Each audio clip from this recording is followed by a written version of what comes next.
Mortgage One Studios, Russ Clark Show with Greg Wilkinson. How are you, sir? Hey, good morning. Good to see you. Have a good weekend. Yeah. So, what did you end up doing? There was a lot going on in Yuma this Oh my weekend. God. So Air I show. no, I actually Really? went to Tucson. We spent the yeah. So much going on and So left. yeah. So Yeah, I all right. went to a friend. Dave Smith was the GOP chairman at Pima County when I was chairman here, and so we went and spent the evening with him and Betsy down there. They're both retired law enforcement, and had a good time. Went to church with them on Sunday, and we went to see Ellie Wong and went out to dinner with them at a Mexican restaurant down there. Spent the weekend down there, so it was good. It was a good trip then. Yeah, They had a lot was. going on here. The air show looked great. Oh I yeah, saw it from a distance. I didn't go. yeah. It's about time, after the base commander 40 years ago made a mistake and changed the date, and we lost the Blue Angels. Right. It's about time that we got them back. I mean, Oh, the Blue Angels. yeah, Fabulous. yes, they Of course, are. just an F-35 doing its own thing is fabulous. Yeah, it is. But it's when that happened, and I think it's 40 years ago. I mean, I was here 40 believe you years were. ago, and people were really upset that the base commander made the decision And we to don't need them. change the date. Yeah, yeah. But And they never worked out to where they could get it back. no, because the Blue Angels are booked years in advance. Okay. And I think this was just by chance. They had, well, what happened, I think, is they can't had some cancellations in California. Okay. And I think it was Newsom didn't let them. I think We there don't was, like military. I think there was politics involved. And there was a couple comments I didn't think about that people made to me. Said it was really nice and amazing that we can have an air show here while we're at war and so many planes are over in the Gulf. Yeah.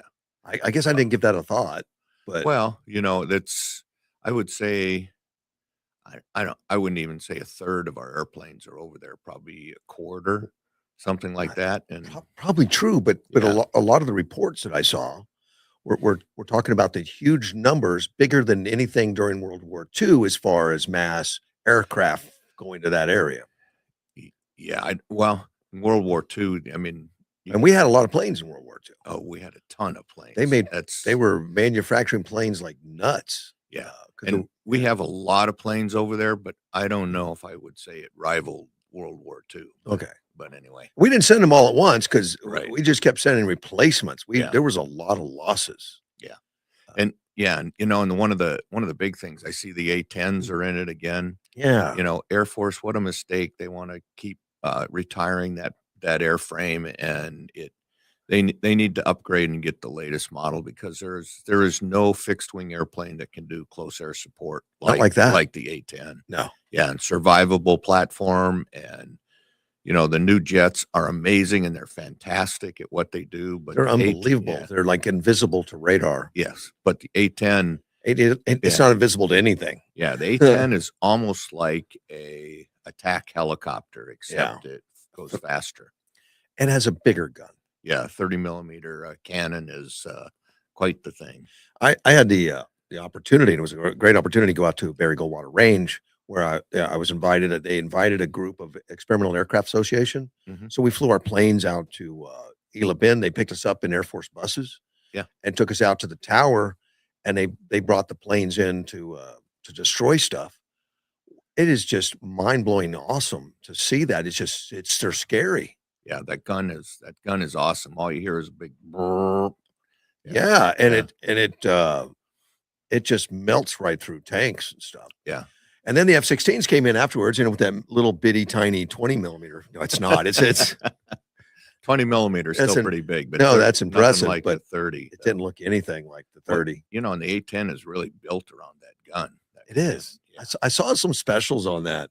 Yeah. Okay, here's the gun. Build a plane around it. Yep. Basically.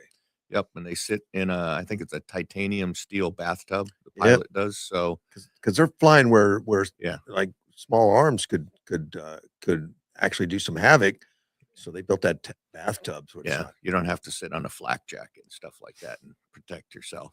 That's right. I have heard of people doing that. Oh yeah, absolutely. I did that. That's- Sandbags underneath my legs. that's And, set right on the and- flak jacket. Yes, absolutely. Well, look what happened to that pilot of that helicopter that went in to Venezuela, Yeah, the 53, yeah, or the and 47, I think it was. and he Yeah, got Army. shot up badly Yeah. and survived. But Yes. yeah, it's not going to stop small arms. No, the helicopters, that skin, I've been in a helicopter that took some rounds and they just go right through. I mean, any type of round will go right through the skin of a helicopter. It's really, It just makes it paper, uncomfortable in it's there. paper thin. They get little air holes punched in the side. It's Yeah, not good. Yeah, they go in one side and out the other, and nothing happens. Hopefully, Not good. But the air show, I didn't go see it, but I think everybody was looking up in the sky. I went to the fights, Yuma Fight League. Mhm. They had a mixed martial arts thing at the Sun Stadium outdoors. Yeah. Right there where home plate used to be. Yeah. Set up that. And it was a little warm to start off with. We started at 4 o'clock with some of the grappling events and all that. But by the time we got to the main event, it was just calm. There was and wonderful temperatures, nice sound systems. I mean, everything. It was nice. It was really nice. Well, there's so many things going on this weekend. It was amazing. They had big crowds. I mean, I didn't count them, but that stadium sets a lot of people. It'll fool you. But when we were at the casinos, I think it was 500-600 was maximum they could possibly take. There was at least that and more. Yeah. At there that came out for that. And they had another boxing event over at the Yuma Catholic High School on the same night. But I think we had a big crowd. There was one problem they had with the sound system. Kept popping. There was something going on. We have wireless mics. Yeah. And I was talking to the tech, and he had to keep turning mics off and stuff because it was annoying. And he thought it was Border Patrol maybe was close by and was causing some RF interference or something. When I was leaving, and I talked to a lot of the people that were there, and he says, "Why didn't you guys do something about that drone?" And I said, "Why? What drone?" I mean, I saw a drone early on when we were setting up. Mm-hmm. But he said, "Well, every time the drone flew over the stage, it made the microphones pop, and they kept flying for the whole event. They were taping the event using a drone, and I don't know if that's true, as far as that's a real interference, but it makes sense to me that that's worth checking out. Yeah, could be. And it was driving us crazy. Yeah, I'd have shot that drone down. Shotguns work well. Yeah, that might have got the cops' attention. Yeah. All of a sudden, the Caballeros were out there. They were doing the beer. Okay. They have a liquor license, so yeah, of course. Yeah, they show up and did the beer wagon for us, and they sold out of beer. So for them to sell out of beer, and I know they bring enough and then extra because they can always return it. Yeah, as long as they don't tap the kegs. We had a lot of thirsty people, well, if it was hot too, started off that way, but it was a wonderful. Even there were food trucks. There was a beer there, and it's dangerous to put those outside because you don't know. Are you going to have 30-mile-an-hour winds? Or are you going to have rain? Well, rain's rare. Yeah, or a dust storm, but you just don't want to do it outside during Fair Week. I know that. No, because it's always windy during or Fair cold. Week. I've had cold on Fair Week. That's weird. Yeah, I know. It was supposed to be unseasonably warm, but I didn't think it was that warm. I didn't. It was warm, but somebody told me it's going to be like 108 on Saturday or some garbage like that. We're not. This coming Saturday? Yeah, I'm not ready for that. Well, we had such a cool, a mild winter. Why they were freezing on the East Coast and 15 degrees below normal. We were 10 degrees above our normal, which was made a wonderful time. But the whole time that's going on, I'm thinking there's going to be a payback. Yeah, Thursday 108, Friday 110, Saturday 108. Well, aren't you the guy with bad news? Yeah, I am. Oh man, yeah, that's going to be a pop. See, that's that payback. Yeah, that's the pop. There you go. Well, we didn't really have a winter this year, No, it was so mild. Yeah, it was really nice. I enjoyed it. Yeah, it was good. I know that you've been following what the actions that are going over in Iran. Yep, absolutely. And you probably have people over there. Yes, I do. I'm enjoying watching. There's a couple things. I like what we did in Venezuela. Mm-hmm. It was decisive. It was heavy. Yeah. There was a no nonsense about it. it wasn't a one. They didn't try anything. They accomplished everything that they wanted, I Yes. think. Yeah. And then this one seems to be like they picked up an attitude like we had in the wars that we've won, that we are going to hit them with everything we have Mhm. and just annihilate them. And boy, it looks like they have. Yeah. Well, we haven't always had presidents that, the decision that the presidents should make is we're going to go or we're not going to go. And then if the decision is made to go, you unleash everything you got. You go to win, and that's the way you go. And, we, since World War II, well, with the exception of maybe Desert Storm and that kind of Yeah, stuff, that was yeah, we haven't had presidents that are willing to do that. It's like, okay, Trump is okay, go get it done, and it's like, what do you need?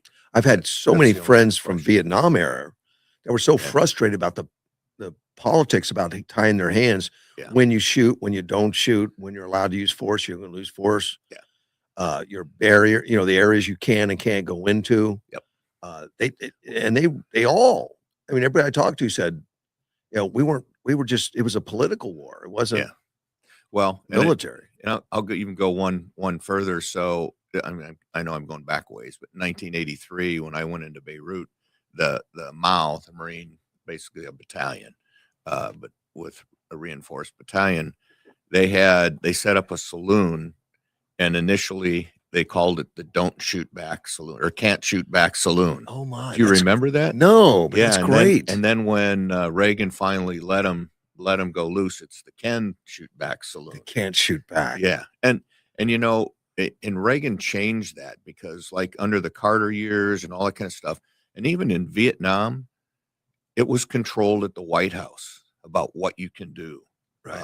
When I went into Beirut, uh, I didn't do this. I did disobey an order, but the Mao that was there was not allowed to have a round in the chamber. I remember you telling me that. Yeah, and of course, I didn't make my guys do that. Nothing like not being prepared. Yeah, because well, you know how many seconds you have to react, and I pulled my weapon more than once, and it's got to be ready to go. Yeah.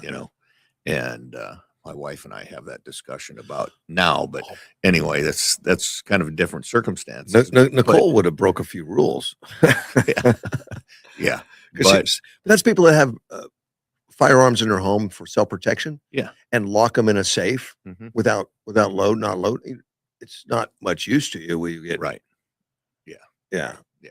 So, but anyway, yeah, and so Reagan, unfortunately, Reagan got taught a tough lesson for president, tough lesson for the Marines that were there and stuff. But he changed it and he went back. He goes, "Well, this is stupid." He goes, "I was a dumb, what, to follow precedent and try to control, strikes from the White House and stuff like that." And Reagan stopped that. And it continued on for a little bit, but then we got back to it. We got back to it underneath, Biden and Obama and, trying to control what to strike. Yeah, we're going to commit the military, but we're only going to commit them a little bit, and they can only hit these targets and they can't hit other targets. And What about Trump though? Any comment on that, on his, because he seems to be very involved. In fact, he is. some of the stories he's told about Kane Yeah. is, he was a general that wasn't making decisions. And he went out on the field and asked him, well, how long would it take? Those kinds of questions. And he was given totally different stories than his Right. advisors. He Yeah. said, well, that's not what I've heard. Yeah. And somehow he got him to take charge of something, Mhm. and he delivered exactly what he promised. Yeah. And I think Trump's guidance are basically, it's like, okay, give me some recommendation for target sets on what you think we Right. should hit. And I think, of course, I wasn't there. I think that's the way it went. And basically, Trump said, "Okay, go. Yeah. What do you need?" Yeah, That's he's probably the reason that Kane was pushed up the ranks. oh yeah, absolutely. Well, Kane was retired. I didn't know Yeah, that. I think I'm pretty sure he had retired and he came back to active duty at Okay. Trump's request. I believe that's the case. I'll have to check that now, Well, but I'm pretty sure. he certainly exudes confidence. For me, I listen to him and get like I guess happy that we're getting the whole story, the right story, Yeah. that Well, the things are in the right hands. Well, and we had these series of generals and admirals that were promoted by Obama that really hurt the force for a while. DEI promotions. Basically, yeah, people that believed, in his philosophy and all those kinds of things, and those mainly have been forced out. I mean, we saw him with, Austin and Milley and some of those Oh, other ones, but yeah. and those, and I think Trump realized that. And the good thing is that he took someone, I want to say out of the ranks, but he took Pete Hegseth, who had seen great leaders and terrible leaders and knew what was going on, and I think he helped Trump a lot to weed out those, I'll Now, call them weak sisters, I guess. Hegseth has military experience, but his Yes. military experience, in many people's eyes, many, I guess, media eyes, you're not qualified because you weren't a Right. general. Right. And that doesn't, so what I would say is that there are tremendous leaders in the military, even in the senior enlisted ranks, even all the way down to corporal. There are Right. tremendous leaders. They don't have the breadth of experience, but there are tremendous leaders all around. And and let's face it, sometimes general appointments are political. Right. There are certain, Right. like the MOS that I was in the Marine Corps, they just didn't make generals in that MOS. Didn't mean that the leaders in my field were any more or less capable than some of the other ones, but that's just the way it was. And I think that has changed in the military. And they have a kick-ass admiral over there now, that's leading the fight over there. And you got Raising Cane, and there's a bunch of others that are that are really, really good leaders. And in addition, one of the things you get is the longer you're in the service, you get that breadth of experience and that Right. kind of thing. And that's what If it's the right experience. Yeah. And I think, Hegseth did, because I believe he was a major when he retired. Mhm. I think so. I think that's what I've heard. So he just has the experience, and he's seen the good and the bad. But then he did 12 years of working with the news Right. reports and stuff. But I'm sure he kept his contacts with military, at least Yeah. understanding what was going on. Yeah, and like when I was in, I talked about in the 80s. I mean, my OPSO in 1983 went on to be commandant of the Marine Corps. And so he's been out, and so a lot of his peers now are in the senior ranks, and he knows which ones are good and which ones are not. And I think that helped him with the Army. But really, the mark of a good leader is you surround yourself with quality people, and then you let them do their job, and you ask them, and I think as Trump did, what do you need? That's in military, non-military. That's business. Yeah, it is. Yeah. It is. Yeah. The same thing when I was with the city. You surround yourself with good people. And one of the first things I said to him is like, look, I don't need all you people around the table just to tell me yes. Right. I need you to tell me the truth. Sometimes it's no, and then we'll have that discussion because you think we need to do something different. But then at the end, when I decide, that's the decision, and we go forward together. But you don't want to be surrounded by yes men. That's the worst thing on earth. Yeah. I mean, in business, you can like blow thousands of dollars by making a mistake. You would always want to listen to Chris, your head mechanic, if he tell you, yeah, Russ, don't do this. You want to listen to him. Well, they enjoy telling me that. Yeah. They tell me no on purpose. Yeah, that's okay. Yeah. Trump has come out and say he's decimated the Iran. He's wiped out the country's air defenses, severely weakened its forces. and he's not ready to call it a victory, he says, but he's not ready to do that. But the damage to trans-military has been significant. There's no reason to. I think I'd say we've decimated it. If we left right now, it would take them 10 years more to rebuild. Yeah. But I'm still not declaring it over. Yeah. So I'll tell you one more little story. What's So that? the very first thing, my very first planning mission was to invade Iran in 1979. Just a hypothetical? No, it was an actual plan. Wow. Okay. Plan. We were going in through Bandar Abbas and taking stuff, and it was a amphibious landing around with all kinds of other stuff, and of course Carter was in there, and we weren't doing anything under Carter, but it was kind of a follow on to the botched evacuation, the botched rescue, which I really lay it at Carter's hands, the way he handled it. And unfortunately, some people paid the price. Oh, we lost lives out in the desert. Yeah, yeah. Aircraft collided with each other or stuff, I guess, to refuel or something. Yeah. But so I think they've approached this really right. And I know some things about the military, but I'm not the expert.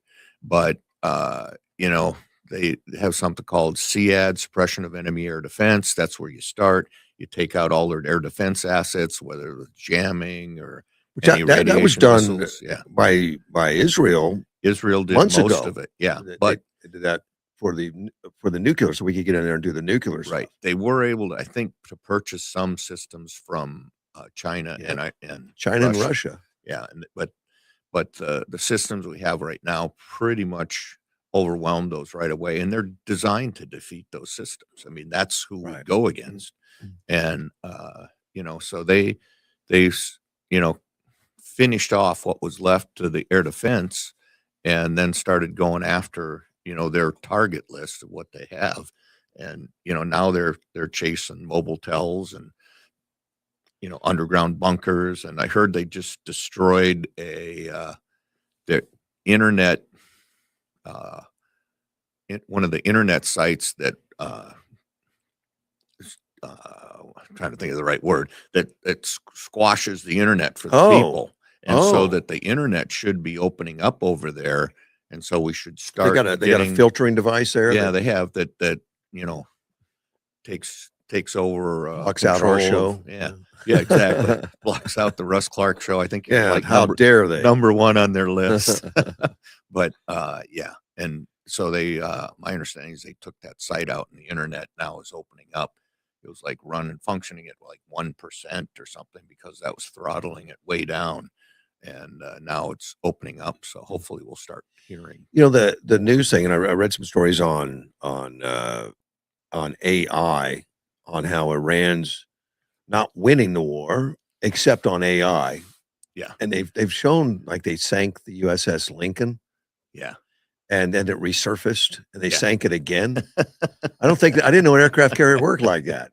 I thought once it was down, it was something to recover. Yeah, I didn't think it would just come right back. Yeah, but they have been putting that out. Apparently a lot of it, and a lot of the AI is not all that well done. And in the article I read said it wasn't all that redone. But if you're just scrolling on your phone, you may take that seriously. And I know I've seen a lot of that stuff on YouTube, where it shows one of our aircraft carriers on fire. It's a clickbait trying to get you to click on it, right? Because it's not true, right? It's not. They've been fired at. They've not been hit. Yeah. One of the things about the people that are talking about this war, I'd kind of like to go back in our history and talk about what we're doing right now, because this war really started in 1095, over 1,000 years ago with the Crusades. Wow. And that's who we were fighting. And then then the Ottoman Empire, who were the Muslims, then were defeated by the Maltese Knights. And if you know anything about knights, how the Ottoman Empire attacked Malta with like 40,000 knights, and Malta only had 5,000 or 6,000, and they defeated them. And then then there was all kinds of stuff that went on. And if you remember, You should remember this. What's that? So Jefferson sent the Marines Oh. after the Barbary That's pirates. Marines know that. Yeah. I remember that. Yeah, It's in the song. Yeah. And that, that was in 1801, Right. to defeat the Barbary pirates, who were, Muslims. And they shut them down, and they were costing us a fortune. They were taking a big chunk out of our. Yeah. And if you know, and I heard this, Jefferson did not like a standing military. And so for him to do that, that was a big deal. But then in 1805, again, Madison had to send the Marines back to battle Barbary pirates again, because they were taking our boats, our commerce. Yep. And holding them for ransom. And then in 1830, France got into it. 1911, 1912, Italy took them on and defeated them. And then, of course, in 1914, in World War I, we fought against the Muslims, fought against the Allies.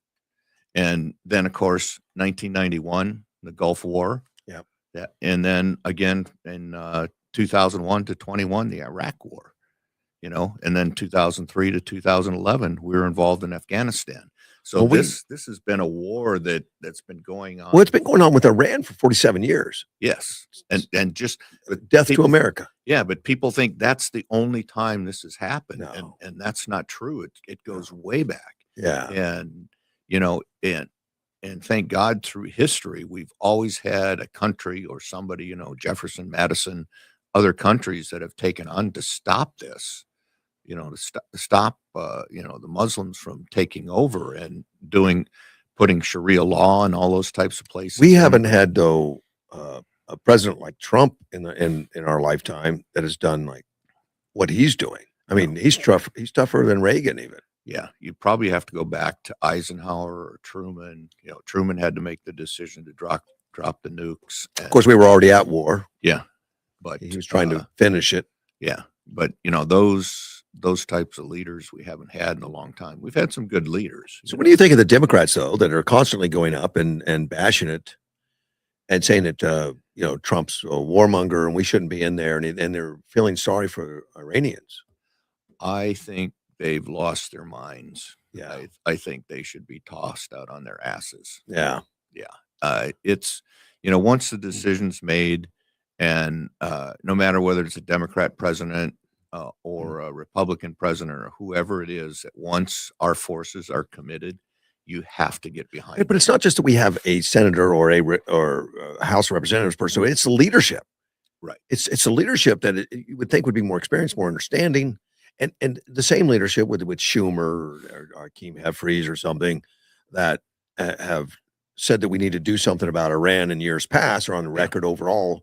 And now that Trump is doing that, they're talking against it. We need to limit his powers. He's gone out of control. He's taken too much executive war powers, which is, I mean, how many presidents have we had that have been up against this, from, Carter on? They've all been up against it, and Obama and Biden and stuff tried to bribe him. Well, they did. They sent the money. Yeah. Plane loads. Yeah. Plane loads of pallets of cash. You think when you say no money, it's a wire transfer. It was not a wire transfer. It was pallets. Yeah, pallets, airplanes full of cash, all different kinds of currency, U.S. and others. And of course, none of that worked. And every one of the presidents said, we can't let Iran have a nuke. Can't let Iran including have a nuke. Obama. Yep. But then he did a nuclear deal with them that sunsets and that they never followed. Yeah. That just gave them permission to do what they wanted. You can have a nuke in 10 years is what it basically said. Yeah. But not before. But you can't enrich uranium, which they did immediately beyond 3.7, whatever's supposed to be for power plants. But they were doing it, and everyone knew they were doing it. Yeah. And that's why Trump ended it. And they're saying, well, in fact, it was Mark Kelly that just came out the other day and said we blame this entire thing on Trump because he canceled the good deal that Obama had that was limiting, the nuclear. Now Trump's ruined everything. Yeah. Kelly needs to go away. Yeah. I mean, the more he opens a mouth, the more, I realize that he's a mistake. Well, when I talk about good leaders and great leaders, Kelly is not on that list. On that list. No, he's not. And he's one of the ones that should know better. I really didn't know much about him until he was elected. And he wasn't that vocal originally. Well, he passed himself off as a moderate, like the last couple of Democrats have. They pass themselves off as moderate, and then they go crazy when they go in office. Because they were never moderates. Right. And at least at this point, Kelly should be standing behind the military. I don't care what he personally thinks, but as a former military, as a Navy sailor, whatever, he should know better. I mean, he's got all kinds of sailors and stuff that are out there in harm's way, and he's back here, pounding his gibberish to everybody, and he doesn't really know what he's talking about. He's definitely going after Trump, which as a senator, he's allowed to say stuff like that. But his commercial where he used his military uniform and was talking about not talking directly to the military personnel, so you don't have to follow orders if they're immoral orders or something, inferring that Trump was issuing those kinds of orders and using your military uniform, doing anything like that. That's, to me, that's automatic court-martial. I don't know why he has. Well, he's already retired, but apparently he falls under the same rules because of that retirement. No, it's so when you accept retirement, you agree to be recalled, and at the call of the president until you're age 65, and you have to maintain all your uniforms and all those things. Until I turned 65, I did the same thing. Oh, really? Yeah, and you can be recalled at any time. You don't have to worry about that now. No, I don't have to worry about it anymore. They should recall Mark Kelly. Well, that's kind of the deal, is he's not 65 yet. No. So he's still underneath the UCMJ and the military, and that's what all the hubbub's been about. Plus, using his uniform and speaking as a military person, and criticizing the commander in chief, because whether you're active duty or reserve, because you're in active reserve, you don't criticize and slam your boss. And but he's also a senator, and we've accepted the fact that senators can disagree with the president openly, and I think that's fine. I think he goes beyond disagreement. He does. It gets to be insulting. Yeah. Like, even when I was active duty, I would disagree with some of the things, but when orders came down, they came down. And you can disagree, but you don't call your commander in chief a Nazi. And I don't know if Kelly's done that, but he's come close. He said that nuclear agreement that Obama put out, he said Iran's ballistic missile program, he did it. He says, maintains that abandoning the deal removed the world's eyes and ears on the ground, leading to the current situation where Iran can theoretically reach breakout capacity in a matter of days. That's all lies. It is. It's all lies. But they were not allowing inspections like they were supposed to anyway. No, they were not. They were doing stuff in the dark anyway, and they got caught doing it. Yeah, well, they were not following the agreement at all. So why have it? Yeah, exactly. Well, nobody held their feet to the fire till now. And they have weaponized uranium right now. And they admitted they have enough to make 11 nuclear bombs. Yeah, they admitted it after they said they were never doing it. Right. Yeah. And I think even under the agreement, we were never doing it. Yeah. And I think we found out where they have it, that one mountain. But anyway, we got to figure out how to get to that. I'm sure if we have a will, there's a way. If it's there, they know how to get to it. Yes. If they can get to it, we can get to it. We probably could get to it. It's a matter of it's under 80 to 100 feet of granite or something like that. But is that something that you want to blow up? Well, if they can permanently collapse the mountain on top of it, okay. If not, they probably need to close the entrance until we can get there, and then after Iran surrenders, we can take it. Right. Yeah.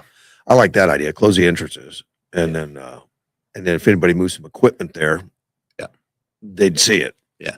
Well, and I've seen reports now that they're even refueling.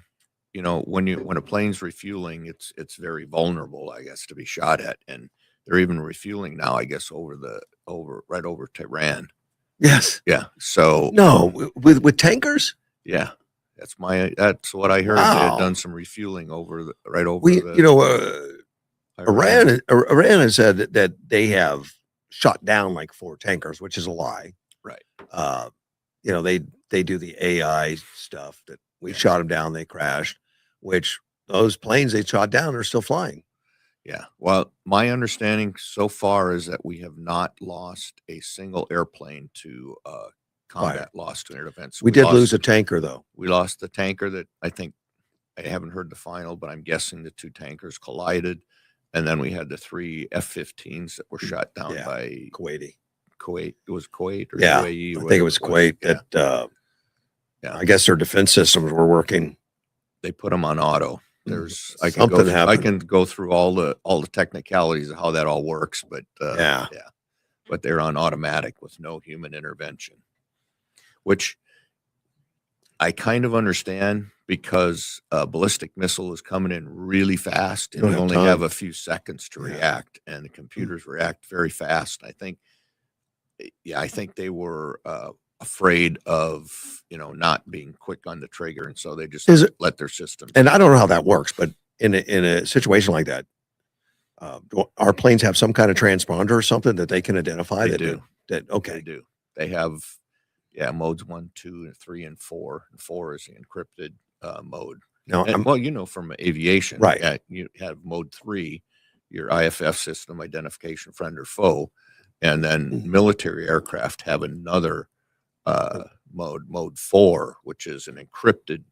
So you have to have it used to be a key punch, and now they're electronic keys and stuff. But yeah, it's an encrypted mode that only military aircraft have. But I know, like the stealth airplanes, and they're flying into and around, they're not transmitting any signals. No, they turn everything off. Everything gets turned off. Yep. They do not emit anything. Yeah. Yeah. Because that's a good way to get a missile at you. Right. Going your way. Yeah, exactly. But for when we're in the friendly territory, I would think, there has to be. Everything comes back on. Yeah. And that I don't know but the F-15s may have forgot to turn their transponders on. I don't know. And I don't know if Kuwait or whatever has the mode 4 capability in their systems or not. Well, but that's been investigated pretty thoroughly by now. Yeah. Somebody knows what's going on now. They know. They know exactly what happened now. And all those pilots got out. They did. One was a female, and you saw the video where they picked her up. Yeah. Yeah. Yeah. She was smiling. I just got shot down. She's smiling. Well, you saw the one video. The guy looked like he was going to get attacked by a guy with a pipe. Yeah. And he went down on his knees, said, "I'm, holding his hands, and look, I'm, whatever he was saying, I'm friend or I'm USA, whatever." And they backed off. Yeah. He has a sidearm, but that would have caused a whole nother set of problems. Yeah, it would have. Yeah. Not that you want to get beat. But I'm sure he knew where he came down, so he knew he was not in enemy territory. So I'm sure that's why he did it. If he was in enemy territory, I'm sure he would have pulled out his weapon. But yeah. And these were against civilians, guys just driving by. They weren't military. Yeah. Thought we found an enemy. Yeah. Maybe they thought he was from Iran or something. Well, yeah. Well, I don't know. That could be because they have shot down a couple of Iranian jets coming in. Oh, they did. Some of the countries have, yeah. I know they've been shooting down missiles and drones, those kinds of things. Yeah, Israel got the first F-35 air-to-air kill. Yeah, I heard that. Yeah. How's that make the Marines feel? Like, they hate that. No, well, they know the plane. They know we've got all that money in those airplanes. That's the first kill. Yeah. Well, of course, they're a deterrent plane. The plane's only been out there for a while. Yeah. But the F-35 is tremendous airframe, can do amazing things. And the F-35 can actually provide targeting information to other planes. So it doesn't have to be all the way up there. But the F-22 is still the king. Of air to air. Yeah, I'd say so. Yeah, that's the one that they won't sell to a foreign country. Right. Well, they here's a fun fact for you. So they built the F-35s or the F-22s. We went down to look to the production line, and they had started switching it over to the F-35. You know what they did with the molds for the F-22s? Cut them up, destroyed them. They're not going to make anymore. They can't make anymore. They didn't want to. I mean, they stopped producing those many years ago. Yeah, and of course now we got the F-47 coming out. I like that. Yeah. it didn't have his designation until Trump was elected. Then they, I don't know how that happened, but it was kind of interesting. yeah. Yeah. I don't know if there's a Democrat president sometime that might rename them. I don't know if they can do that. Well, I think they're going to try to rename some stuff because everybody's naming stuff after Trump now. Oh yeah, Yeah. yeah. I guess there has been. Yeah. The Iranian foreign minister, I guess he's got a handle on what's going on. He understands why Trump launched the war. He said he said that because these people are being killed only because President Trump wants to have fun. They are sinking ships and targeting different places because it is fun. Yeah. Well, I would say that is not. Is that the best thing they could come up with? Yeah. That is not President Trump, obviously. I mean, No. he was in military academy and all that kind of stuff. He understands the military. Yeah, I think his very well. parents sent him to a military academy. It's one of those things you always threaten your kids with. They did it to him. Yeah. So we're Yeah. going to send you, and I think it was a military high school, wasn't it? I try to remember. I think he was like commander of troops or something I like don't that. know. So I think he was like in the top couple of students too. Yeah. One of my listeners has said, hopefully Iran will never get nuclear weapons. Curious how Israel got technology and nuclear material. Officially, they don't, do they? That's a funny thing because They do. I know they do. They do. I think everybody knows they do, They have the but officially they don't. Yeah, they have Jericho missiles. I think you probably find out where their nuclear material came from too. Mm. Yeah. I would assume we had something to do with it, but we're not supposed to. Yes.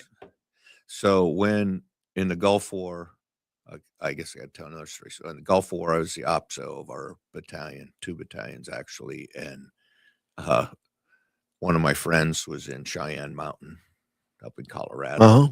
And I got a phone. That's NORAD, right? Yes. I got a phone call. Israel just launched a Jericho missile.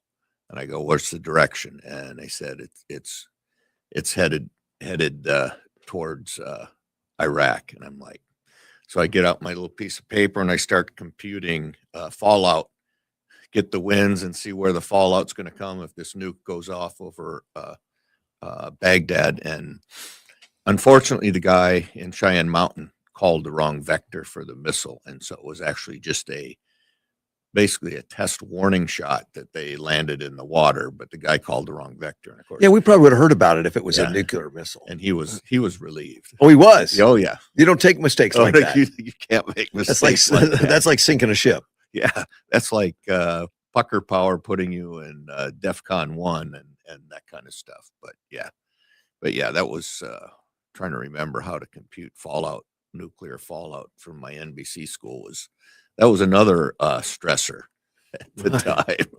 time. So you did all that work for nothing. It wasn't coming. Yep, it wasn't coming. He Well, called me back, goes, "Oops, sorry." This It wasn't my friend that made the mistake. Okay, It was good. Whoever was on, he was one of the watch commanders at Cheyenne Mountain, and it was one of the other. but watch his commanders. military career ended. I don't know if his military career ended, but he was. His promotion ability probably was pretty. It was probably at least damaged, if nothing else. Yeah, that's a big one. Yeah. This Iranian foreign minister, I guess, is going on Face the Nation. I That's- don't understand why. Why would So they? I guess their PR person now is a first lieutenant, which that should tell you something. Iranian. Oh, really? Yeah, they put a first lieutenant on, so that should tell you how decimated they are. But I don't understand why they haven't gotten these guys yet. I would think they would have Well- picked them off. Well, they and- know where he is. He was on CBS with Margaret Brennan. Yeah. On the weekend over Face the Nation. I just found that's kind of odd. We're doing this military action, and they're shooting at us, we're shooting at them, and they just come on Face the Nation on Sunday. Yeah. To say that it's an illegal war and that Trump's just having fun by killing people. Yeah. And blowing things up. Which was so Brennan pressed a little bit on him and asked about Iranian drone missile attacks on the Gulf region and their impact on the neighboring countries. And he claimed they were just targeting American assets, which that's not what happened. No. So their targeting's way off. Well, they said See, one person says, "Oh, we're going to go back to the bank. Going to go after the banks and the oil facilities," you know, and the next guy goes, "Oh no, we're only going after the U.S. bases." And But that's not where they landed. no, well, they launched like I think it was UAE. They launched 3 times the number of ballistic missiles at UAE than they did at Israel.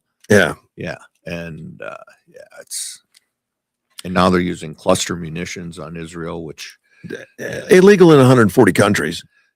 yeah, we don't subscribe to that though. I'll tell you that. No, we don't. We have them. Yeah, we do. We don't. But most countries don't. Those are nasty. And even though we have them, the rules of engagement with that weapon is military assets. Yeah, they're doing it over civilians, and that's nothing we would allow. No, we don't target. And I did see a video of some Republican guards coming out of a girls' school. They were riding their motorcycles out of women's school. That's where they were hanging out. Isn't that where one of them was bombed or something? A women's school. Yeah, and I don't know that I don't know. I've heard what happened on that. Well, they're trying to say it was some sort of a cruise missile or something like that, but by the flight path, it would not have been one of ours. But I'm not sure they've really, because they can't get in there to the site, and obviously you can't believe anything the Iranians say. But no, it came from the northeast, not from the south, from the water where one of our Tomahawks would have come from. So it's a pretty good, the most probable it was a short round from Iran, or else they actually did it on purpose and to try to blame the U.S. It's possible. Yeah. I haven't read any official statement about it. The prime minister from Iran denied that they were targeting civilians, denied all that kind of stuff, and they denied that the Strait of Hormuz. He said Iran has not formally closed the strait, but he did acknowledge some vessels have avoided the route because of security concerns. Yeah, well, they actually hit. I think they've hit 3 ships. Yeah, so that sounds about right. Yeah, about 3. I don't know if they sank, or I think one of them. They were on fire. I know. I don't know if they sank or what happened. I know one was abandoned by the crew. I guess they couldn't get the flames under control. But that'd be a good thing to do. Get out. Yeah, get out to do it. But he says they're not officially closed. Yeah, I know. Yeah. Well, Modi, is that India? Yeah. Yeah, he did some sort of deal, and they let a couple of Indian tankers go through, because they get all their oil that way too. So I know Modi was able to work that deal. I don't, and I know I listened to one of the briefings a few days ago from one general that talked about the strait, and he was questioned about when it would be closed. He said, we're going to get it closed. And it said like a day or two. Says, no, it can't. But within a week, we should be able to get that open. Yeah. That's pretty quick. I don't know what they're up against to close that. And I think most of the problems are coming from these fast boats, but how hard would it be to find the docks and stuff for those? Yeah, I don't know. I think they got the ships that were hit with the drones. Okay. Because they have some sort of terminal guidance on them, but they're really slow flyers. So the little prop jobs and stuff. Well, Trump has offered escort. I don't know if that's ever happened, but he said something about possibly escorting ships through there. Yes, I think they're working towards that. I think that's why they took out all the military assets on Karg Island. My guess is they're probably anti-ship missiles. Okay, and Karg Island's very close to the strait. Yeah, and it's not very big. And that may be they took out all the military positions, which was probably anti-ship missiles and some air defense systems. And nearly all their oil comes through Karg Island. Right. Apparently, deep water port's necessary for these tankers. Yes. And that's the only place that really has a deep water port. Right. So everything goes to Karg Island. And then they ship from there, I guess, with 99%, 98, 90, I don't know. Well, Saudi did put, I think they have I think there's 3 pipelines that go across Saudi Arabia, and they can move a few million gallons of oil a day. So Saudi had a backup plan, and it pipes it over. It's limited though. Yeah, it can't do the hundreds, millions of barrels or whatever that they have to move, but it does do some. So they do have an outlet to pipe some of the oil over. but not enough to take the pressure off the shortages. Right. But the Carg Island, we did not destroy the oil capability, Nope. just the military. Right. Strictly military targets. Because if they did that, that would shut that down for long periods. Yeah. The world would be hurt. hurt. China would have hurt. hurt. China and Japan. I think Japan gets 90% of their oil from there. They just tapped into their reserves. Yeah. And which we're doing here also. Yeah. We're tapping into reserves. Yeah. And Japan was considering sending a ship over to help protect it, but I understand they're not doing that yet. So I don't know. I have an idea, but Carg Island's going to be a big deal. I don't know what the military contention was there, but obviously they had stuff to deter aircraft, deter other things going in. I don't know if they could get all that and not hurt the oil. I don't know where they're located. Well, yeah, and that's one of the. I guess you don't know yet what their philosophy is, but they do have about 5,000 Marines that are steaming that way. So I don't know if they're going to take it or whatnot. Now, that's Iranian territory? Carg Island, it is. I think it is. But you say Saudis use it? Well, it had to be because they took out the military assets on there, so it was Iranian. So right, yeah. Hopefully they get control of that. Yeah, but they need control of that and control of the straits. Yeah, I think taking out all the military and missiles and stuff on Carg Island, I think was the first step towards gaining control. But if there's still personnel in there, it's going to take the Marines to go in. Yeah, it's hard to say what's left there because obviously there's not going to be planes flying military over there, and there's not going to be boats going that way. But there's probably still some troops running around. A few. Yeah. I would imagine there's a few if they haven't. So are they going to say Ali Akbar or I surrender? Well, so we're starting to get reports that a lot of the Iranian soldiers are saying we're done. Not just the lower level, but some of the middle and even a few upper tier that are starting to. Well, getting the information out of Iran is not easy right now. Yeah, well, and that's why I'm hoping taking down that throttling facility is going to help, and we'll start getting more information. Well, apparently something's come out already. There's been pictures and some videos that have come out about some of the demonstrations, pulling down of some statues, and that's not to be taken lightly. It's not like the United States where they do it because it's a weekend and we got nothing to do. Yeah. Over there, it's a death sentence. Yeah, and I know there's Starlink terminals over there too. So that's really, yeah, they got some Starlink terminals in there too. But obviously, if you get caught with one of those by the RGC, you're dead. But yeah, you play by the rules there, or the situation is such that you lose your head, literally. Yeah, and it's going to be interesting to see what happens with the Iranian women's soccer team because right now they're still in Australia. No, they actually moved to. Did they send them to Thailand or something like that? Yeah, they did. Yeah, and there were 6, I think, that asked for asylum, but I think 4 of those have decided. Oh, I hadn't read that. The last I read, Australia did offer to let them stay. Yeah, and some of them picked it up, but then they changed their minds because I think the Iranians were going to kill their families, and so some of them had. I think there's 2 still that have continued to seek their asylum, but the other ones are going back, but they're not actually back in Iran yet. They're like in Thailand or something like that, waiting. Well, because it's dangerous. How are you going to get in? How are they going to get there? But, and then there's a story coming out that one of the women's soccer players was actually inserted in there by the regime to basically threaten and force them to come back to Iran. That makes sense, though. Yeah. I mean, there would always be that, I would imagine, in a country like that has to keep people under control by fear. Yeah, and I think that's why the men's soccer team isn't going to play in the World Cup. Right. I think it's the World Cup coming up. Yeah. Now with what's going on over there, how long do you think it's going to last?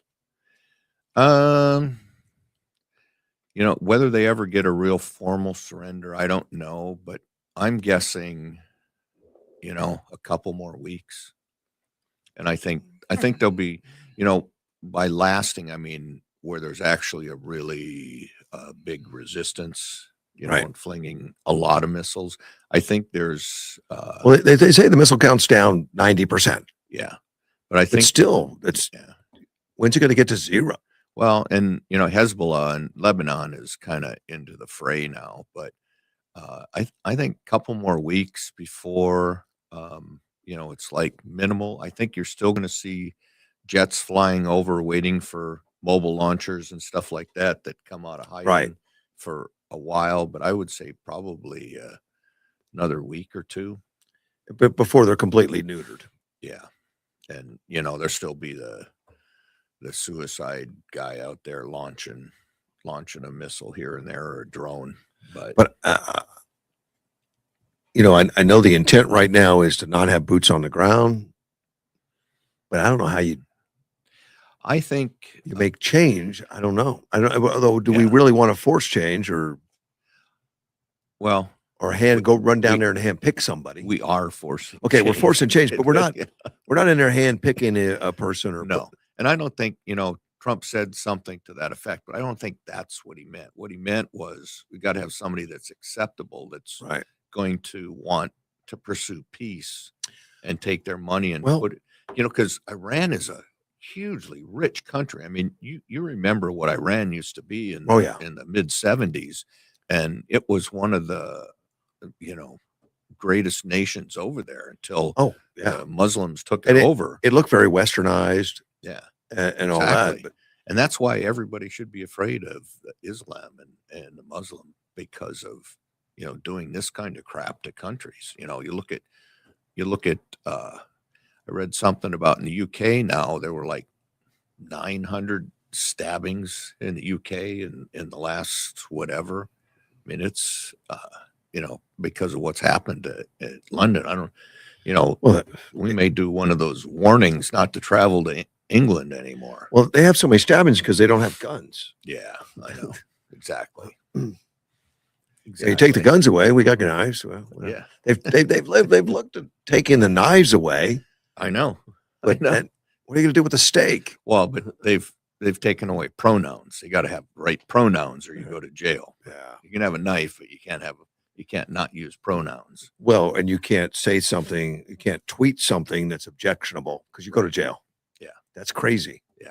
And that's why I don't know if the UK eventually will be on the do not travel list. Maybe. Yeah. Maybe. That's sad to say. They very easily could be. Yeah. Oil executives are warning Trump that the crisis is likely going to worsen.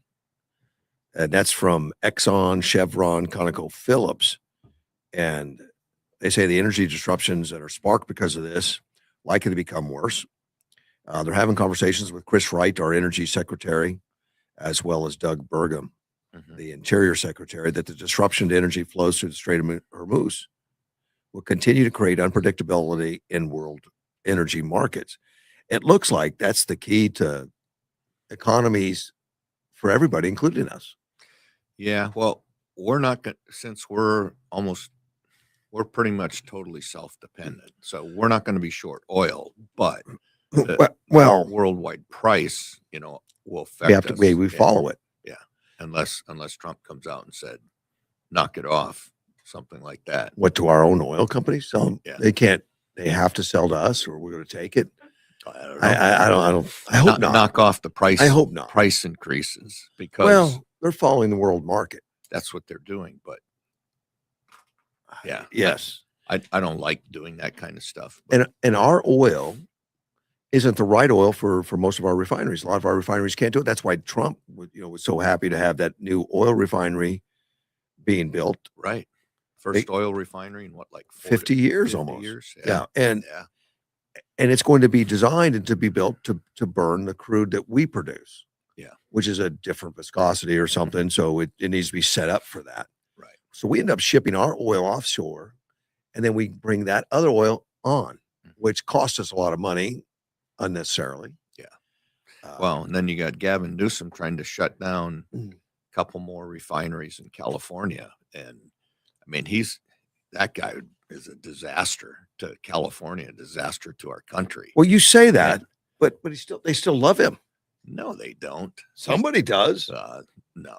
Well, He's running for president. he beat the recall in California. Yeah, but he arranged the counting. Yeah, I know. You Well, know that's that? it. Okay, Yeah, yeah, okay. yeah. I mean, he so I just can't imagine somebody like that. But I can't imagine Kamala running again too. And Well, on those two are I number heard one, a story two. that the recent polls that show Kamala and Newsom has passed Kamala. Yeah, So yeah, as bad as he is, and say that all you want, the left are looking at him as the savior. yeah. So And California probably said, take him out, get rid of him, probably. But well, maybe not. he's termed out, I think. But Yeah, but yeah. Well, I can see the political ads right now. You want $6 a gallon gas in your country? Elect Newsom. I don't know how much different it makes. The fact that they're still running, the fact that people still support them, the fact that they're polling so well, people are asking for socialism, people are asking for communism, and they think it's going to be utopia because they think we're going to do it better. Yeah. Well, that That's what goes. Iran probably thought years ago. Yeah, yeah, I'm sure. And well, that's when they threw out the Shah because they Right. didn't want the dynasty running the country, and I understand that. But I just to me this all goes back to our educational system. Yes, Our educational system it is. has totally failed us, and yeah, and we need somebody to turn that around. We need to start educating our children like they're from our country, not like they're communists or Marxist, and because that's exactly what's happened, and it goes Yes. all the way up through college. And there needs to be some patriotism. There needs Yeah. to be some openness on what communism is or isn't. Yeah. And I think we've screwed up to watch it go on and not do something about it. Mhm. Uh, Yeah, and of course the education system, the people in the education system don't think that, and I don't understand, because I was on the school board for 8 years, but I never really saw us going over that far. But all the late, I don't know if it went into high gear at COVID or what, and I think that just added to it, made it easier. kicked it into high gear. But It did. yeah, but all these things, I just whenever I hear the word diversity, I think about racism, and I know they overuse racism, but that's what diversity is. Diversity, or equity. I'm sorry, equity. Equity. You know, I believe in Martin Luther King. You treat people for who they are and not Yeah. not the color of their skin. Right. But equity changes that. You Well, give yeah, everybody gets the same results regardless if you're a jerk yeah, or you're not exactly. working. It doesn't matter. Yeah. Everybody gets the same. Yep. So equality just means you have opportunity. Yes. Equity means you don't Yeah. even have to work for it. Yeah. As soon as somebody starts talking about equity, I'm like, you're a racist. Yes. It's an automatic brand. You're a racist. I think that's true, but that's not Yeah. what they recognize. No, they don't. No, they don't. We're gonna take a quick break and be right back. Russ Clark show. I gotta not say AM 560. It's just like you know how hard that is. It's Yeah, just I'm it's sure. just automatic. Yeah. We'll be right back.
We're back at Mortgage One, Russ Clark Show with Greg Wilkinson. Yeah.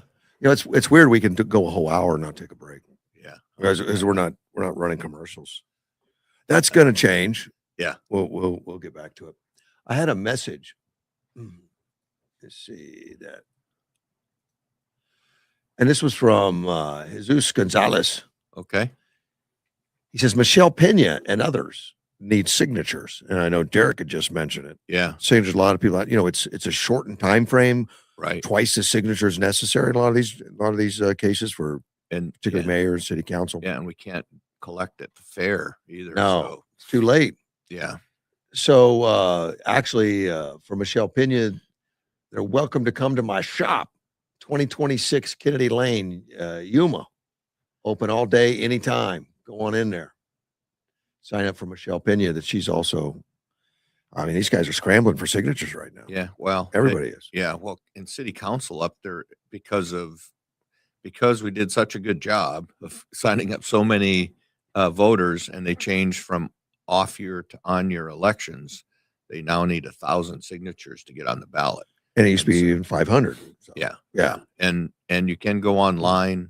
If you look at Derek Egbert's Facebook page. Right. He needs it. I think Doug needs some too, or mayor. Yeah. I think they all need some, but Derek and Michelle Pena need them the worst of anybody. I know that. So make sure, and remember that this is a nonpartisan election. And so whether you're an independent, Republican, or Democrat, you can sign anybody's city election for Derek. So even if you're a Democrat and you want to sign up to get Derek on the ballot, or if you're an independent, please sign up to get Derek on the ballot. Oh yeah. Yeah.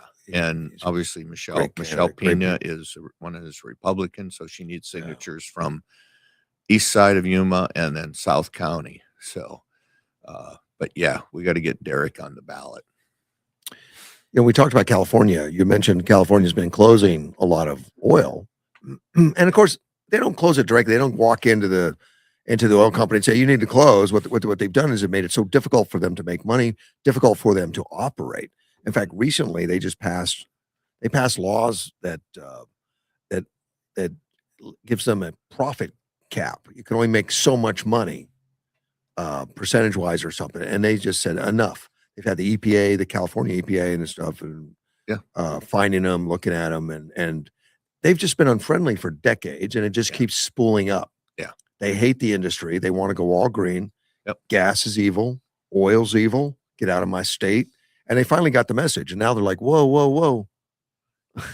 Because that's jobs. Yeah. And it's also, the price of the gas has gone up so much over there. It's like $6, $6 a gallon. It's $2. Yeah, I just filled up there we were up in LA for my wife had a meeting up there. It's $2 a gallon more than what it is here. And California imports their oil, right? They got all that oil around them. They got the refineries, but they import it, and which is crazy. Yeah, they've increased that. That's Gavin Newsom. As he's losing refineries and stuff, he's just going offshore. He's getting it offshore. Yeah. Which, how's that help us?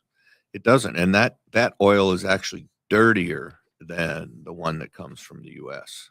What he's getting, the refinery process. And so what I think needs to happen, I think the federal government needs to step in and. Well, they just did. Yeah.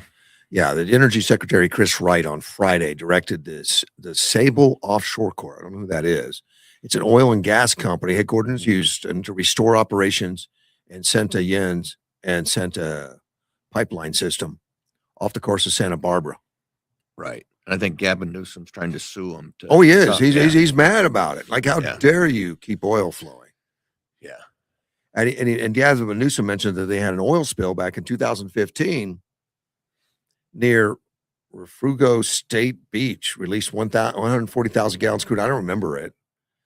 And I'm assuming it's the same company. They caused a widespread environmental and economic damage along the Santa Barbara coast. I don't remember that. I wonder how that compares to burning the Palisades down. Oh, not near the damage that did. Palisades was a lot more. Yeah. Newsom says California will not stand by while the Trump administration attempts to sacrifice our coastal communities, our environment, and our $51 billion coastal economy. Trump administration and Sable are defying multiple court orders, and we will see them back in court.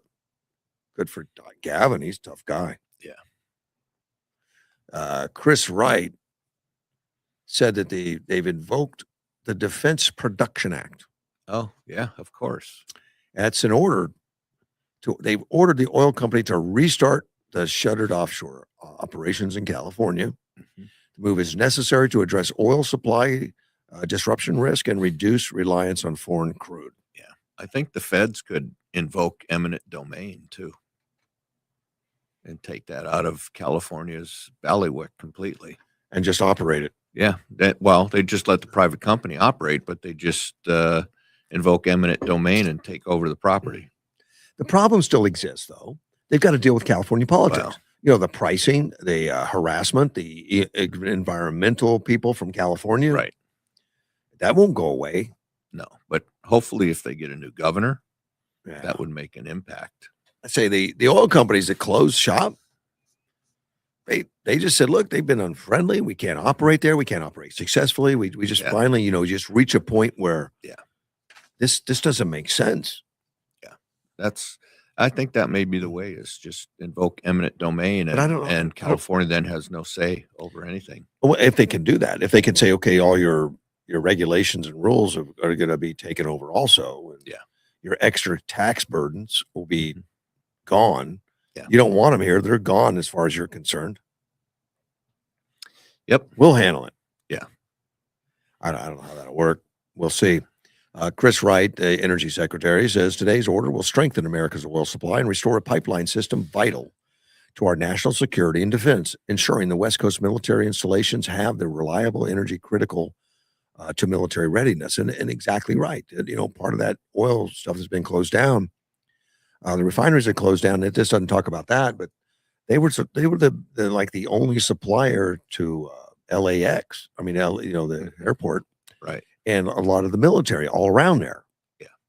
The military's big in California. Yeah. Well, if they close those refineries, it might affect us here in Arizona too. It does. Yeah. Yuma gets the fuel right directly out of the California refineries and stuff. Mhm. Not Tucson. Tucson's Texas. I Yeah, guess they have that pipeline that comes up. Yeah. Well, I read a report not too long ago that there's companies trying to take over the existing pipeline that they're gonna dry up. Now that pipeline coming out of California there's not going to be anything to put on it. Mm-hmm. They want to buy it and then change it to reverse it and make it go the other way, so that we'd be taking products out of Texas and continue them on into California, even into Yuma, California, sense. Phoenix, all that kind of Well, when they were doing that refinery, they were trying to find a pipeline path along the border to bring the oil to a refinery in the Welton area. Oh, okay. Yeah, that's That thing, was the and plan. I know that thing popped up 20 years ago or so, right? It was a while ago Yeah, when they. it popped up like 20 years ago, and then it popped up again. Right before, probably like 2018. It popped up Okay. again. They're still trying to find a way to make it work, but Yeah, I think they bought property or have access to property or something in the Welton area near the rail lines, Mhm. and they just got. I don't know if it's state or federal or what it is, I but think it was a permitting. They were having a hard time getting the permitting. well, that's something that Trump says he yeah. wants to work on now, Yeah. and that's not unusual in the state of Arizona. And I don't know if it's federal or state, but I know there's copper mines. Yeah. And up in the Yavapai or something, they've been waiting 20 years for a permit. Yeah. Well, and it's the same thing with nuclear power plants. That's why no nuclear power plants Can't are get being 'em. built Can't until get 'em. now. And new refineries couldn't build because they couldn't afford the permits and all the environmental Right. things. So, but those are gone by the wayside now. All but the reasonable ones. And so they're going to start looking at. They're starting up all these nuke plants, and they're looking at these packaged nuclear plants. Well, that are apparently there's small. somebody testing one of those right now. I don't know where they got it. That's Mhm. probably offshore. I don't think we've got anybody producing those. I think it's at one of the universities. Yes, I it is. think yeah. It went to a university. Yeah. that they're going to be working with, and those are those small self-contained power plants that for Well, look at how many reactors are on the aircraft carriers, four. in the Is submarines. it 4 or 3 or I 2? think it's 4. What it depends upon the Aircraft carriers, size. yeah. I think there's 4, and then inside the nuke sub, of course, they got them there They've too. been doing it for decades and Yeah. decades. It's We've got that not- technology to do it, but there's been a fear of that. And is there any country doing a lot of them? I've heard rumors of China or somebody, but I don't know. I don't know if all that's true. I China's haven't mainly researched doing coal. I know. I think they've done Yeah. some nukes, but Mm. France, I think, is all nuclear powered. Yep. If I remember right. Yeah, they're the only smart ones. Yeah. On that. Yeah. And we were supposedly working on, at the end of the Apollo program, we were working on nuclear reactors to go on the moon to power thing. And then, of course, Apollo program came to an end. Yeah, abruptly. Yeah. But that may come back now. Well, I think it has come back, and I think they're working on that. Are they supposed to land on the moon this year? I don't mean people, but a test. No, it's 28 now. Just for the test? Artemis? No, that's when they're still supposed to launch Artemis around the moon. It's not going to land, and then they're talking about 28 being able to land on the moon, I think. Well, hopefully Musk gets up there so he can take pictures of it as it goes around. Yeah. That's what I'm waiting for. It's taking NASA so long. Yeah. Yeah. Elon, he's got to do the refueling first. I think he's figured out a way around it. Yeah. I think, Elon just launch one of these starships up there and just, with robots and. Yeah. That way you can document Artemis doing it. Yeah. Take pictures as it's coming down. Yeah. Yeah. And and get the robots out there and start building stuff. Yeah, they're all real, but they're not ready for that. Obviously, I don't know what the time frame is with him, and it's hard to say because he changes. Yeah, because I know initially there's like because there's only certain launch windows to go to Mars because it's a very elliptical orbit. And Right. I know there was one launch window in 26. I'm not sure when the next one is. But that's his idea. He was going to send a bunch of starships up into orbit, and then when that time came to go for Mars, then they're going to launch, several at Mars in that window. Of course, I think they have to launch them into orbit and launch other rockets to go up and refuel them. Yeah. Was his original plans, but now they're talking about nuclear propulsion. Yeah. That I don't know if that's reality or if it. I mean, I know they're testing a nuclear engine. I don't know where it's at in the cycle. Yeah, I mean they're saying if they could get that to work, and I don't know if they've got one on the bench that works. I don't know.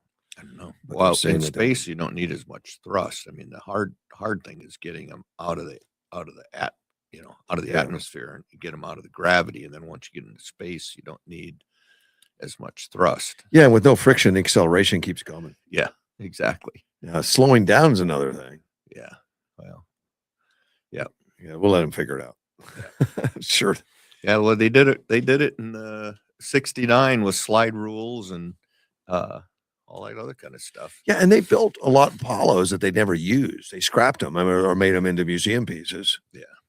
I mean, when Nixon killed the program, it just killed. So I think were there 3 more Apollo launches planned? Yeah, they kept scaling them back. 3 or 4 more were planned. Yeah. And they had all the hardware to do it. Yeah.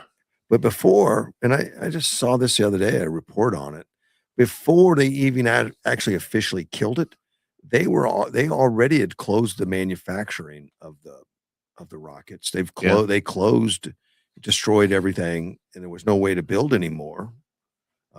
Before that, because they already had all they needed and then some, and then because they were going to the space shuttle. Space shuttle was our program, even though it was only limited to our own atmosphere. Yeah, it never was a shuttle that was going to take us beyond our atmosphere. Yeah, it's one of those. To me, it's one of those mistakes. I know they canceled it because of the cost and all that kind of stuff. That was what they said. I think it was a gigantic mistake. The specialized I saw said that possibly it wasn't just the cost. They were having a lot of the guys that went to space, just never adjusted when they got back, is what the report was saying. I never read that before. Endorphins and all that stuff. Well, It's like, exactly. Yeah, yeah. they were. It was such a high to go to there. They felt there was nothing to match it. And a lot of them became alcoholics, or some of them did, and some of them had mental problems and lack of stability for some reason, and they were blaming it on, you build up such a high from such a huge accomplishment, and Earth looks small to you from the moon, Yeah. and then you get back, and there's nothing else that you can do that's going to match it. Yeah. That's the first time I heard it was the other day when I was watching. I've never heard that. Obviously, you've heard something in that. Yeah. Well, refer to that. They even have like jet pilots, and they don't get to fly enough. Military pilots, they put them on. Oh, that's got to be a rush. Yeah, they put them on antidepressants when they don't get to fly. Is that right, the poor babies? Yeah, they're. Yeah, one of the flight surgeons told me, there's a lot of pilots that are on Really? antidepressants. Yeah, when they cut back in the flying hours. Yeah. So you get your opportunity to get your hands on that piece of equipment. Yeah.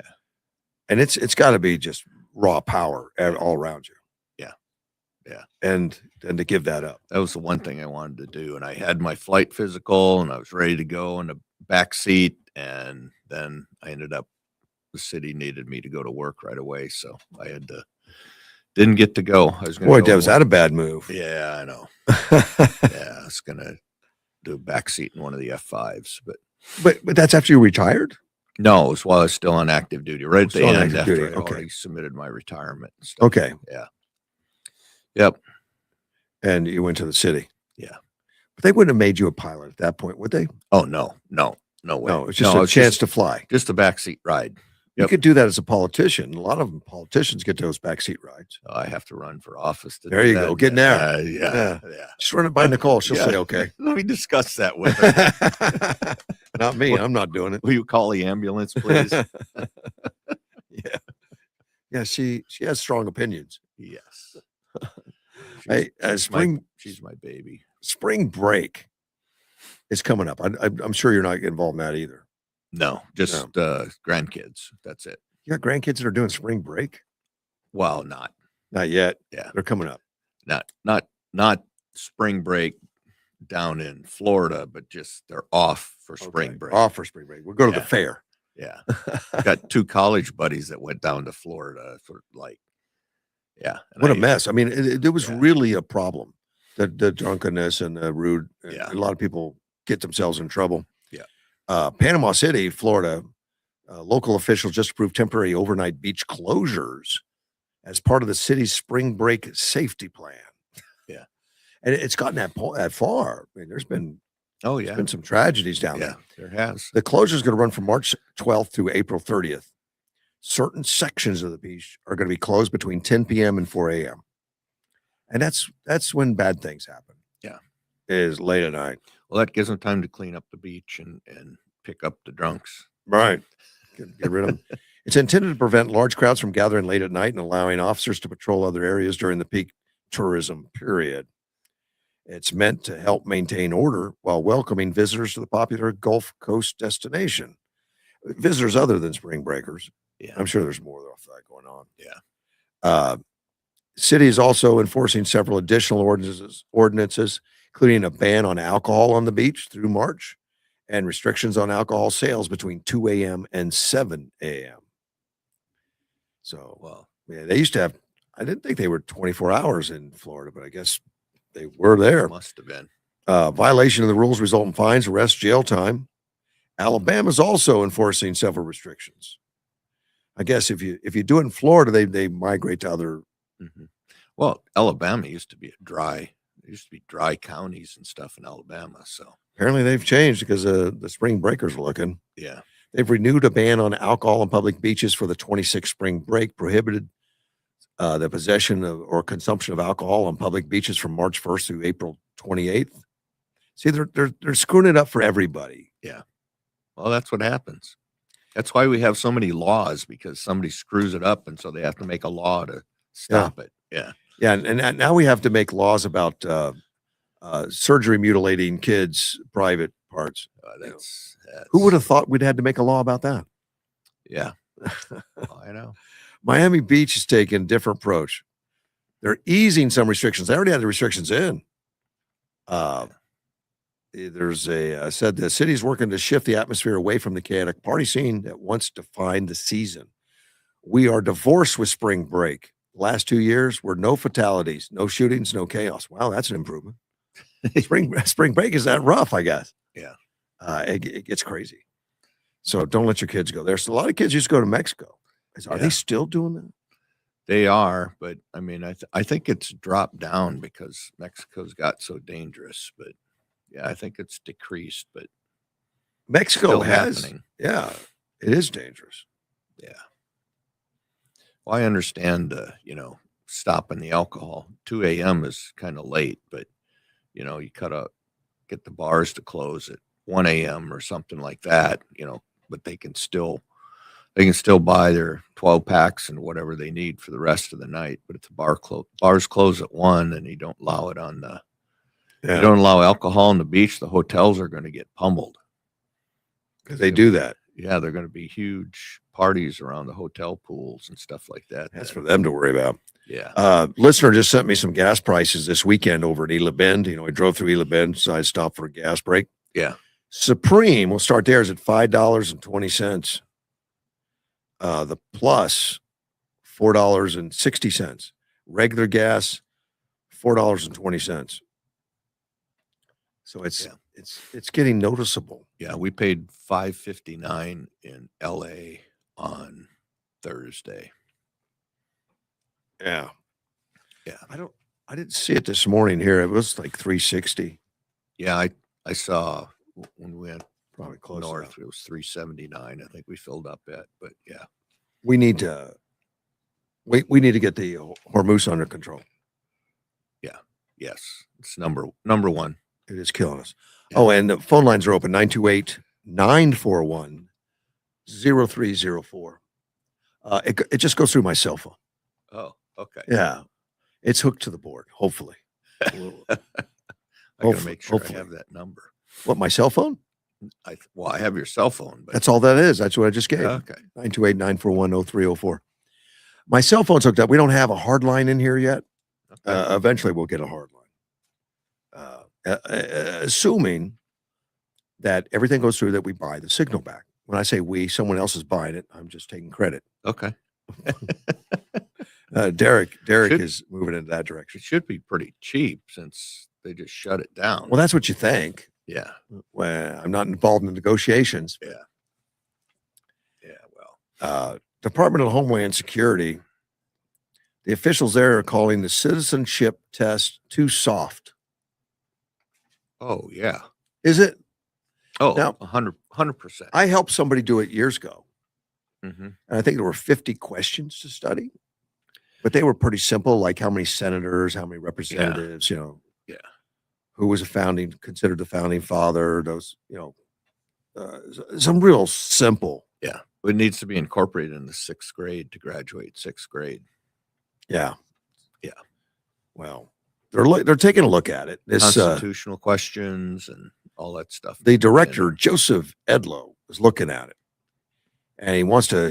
He's wasting no time now. He says he's going to shake up the path to American citizenship, and I don't think it's going to be one of those that Joe Biden would like, where it's like, well, just raise your hand when you're a citizen. Well, and some countries you have to be fluent in the native language and be able to. So you'd have to be able to be fluent in English and read and write in English. They are going to include English. English is included in it, but it's rudimentary, Yeah, and not then fluent. you would have. In some countries, you have to be there for like 10 years. And at the end of the 10 years, if you're fluent in English and fluent in their language, Yeah. then you can get your citizenship. But in a lot of places, you have to have a sponsor. So, and then you have to get a job within so many days. So you got to be self-supporting. You got to be fluent in the local language. And I think that's where we need to go. Well, he's called on a major overhaul of the U.S. naturalization test, blasting the current version as too soft and out of step with what Congress envisioned. Yep. And he said it's going to be a civics and English exam, which forms the backbone of the naturalization process, fails to reflect the knowledge and assimilation he believes should be required to become an American, talking the current one. Yep. The test needs to reflect the letter and the spirit of what Congress intended. It's important for people to understand English, our history, our government, and the way the test is written and executed right now doesn't meet that bar. Yeah. And then if you commit a felony within the first 10 years, you could be it's automatic I denaturalization. don't know how often that happens. I know it can happen if you lied on your entrance. Right. If And I think it's a felony within the first 3 years, or maybe it's a violent felony within the first 3 years of being naturalized. You can be denaturalized. Oh, I didn't know that. Yeah, I think it's 3 years. The way it works right now, you get 10 questions. Yeah. And I've seen the study guide. The study guide includes 50, but you don't know which 10 they're going to ask. So you study 50, get 10. You have to get 6 of them right. And I'm telling you, they're really rudimentary. That's not a high bar. Yeah. Could a high school graduate answer the questions? Well, actually, they say it's 100. Okay, I was wrong. It's not 50. It's 100. Okay. They should. I mean, reading it, there was no surprises for me. I didn't have to look anything up. Yeah, but you're a well-educated No, individual. but it was a lot of that stuff was a long time ago. But it's just something that's that really really well-known stuff. There was no trick questions in there. Well, I watched Johnny on Jesse Waters asking people what I think are simple questions they can't answer. I know. And then we've been at and that's college students. Yeah. And we've been at, the fair and different events. Right. We go back to, the wheel that we spin. But some of those are like, how many states in the United States? Yeah. How many stars on the flag? But yeah. And you can tell the ESA students, the homeschool students, because they can answer the Oh my questions, gosh, yes. and the public school can't. I mean, it's like night and day. You start asking about presidents or something, they'll say, well, which one? Because so-and-so was the 15th president and the 16th, the 17th. And they stuff I don't know. I can't, I've never memorized the presidents. Yeah, I did at one time, but I can't do it anymore. No.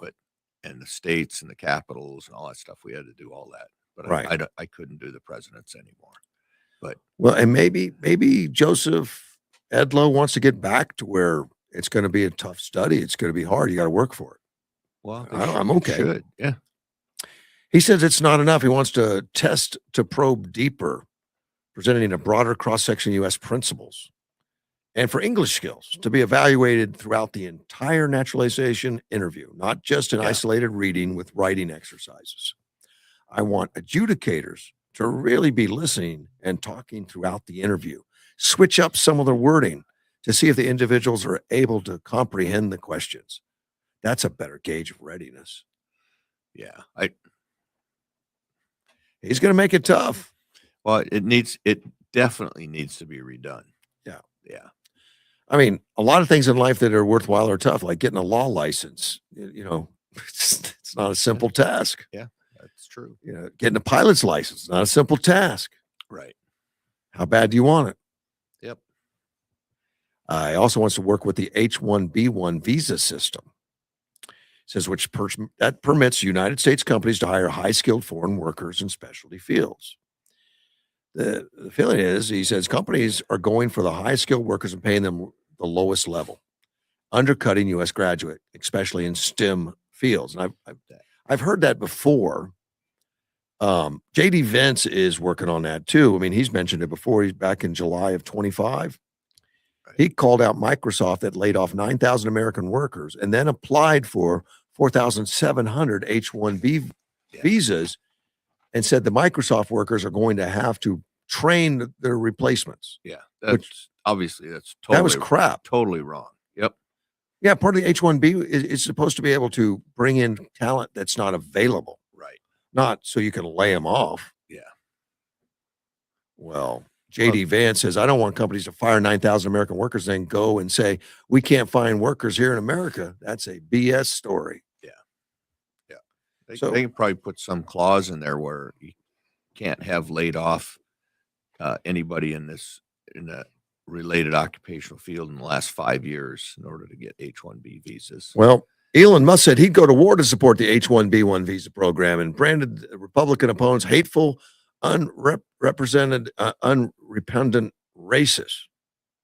Well, good for Elon. But I think Elon goes after the super techs. He's not hiring just to replace U.S. I don't think he was firing people to hire him back. No, he wasn't doing that. But he does use the H-1B. I mean, he does use it. Yes, I know quite a bit. Yeah, because he has a hard time getting talent.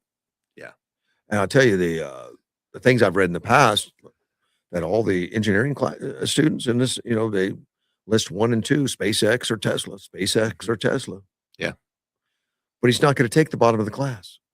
No, he's going to take top couple students. That's it. He's going to take them. He's going to take the talent. Yeah, because he got to build stuff people hadn't thought of yet. Right. That's what he's looking for. People that can think.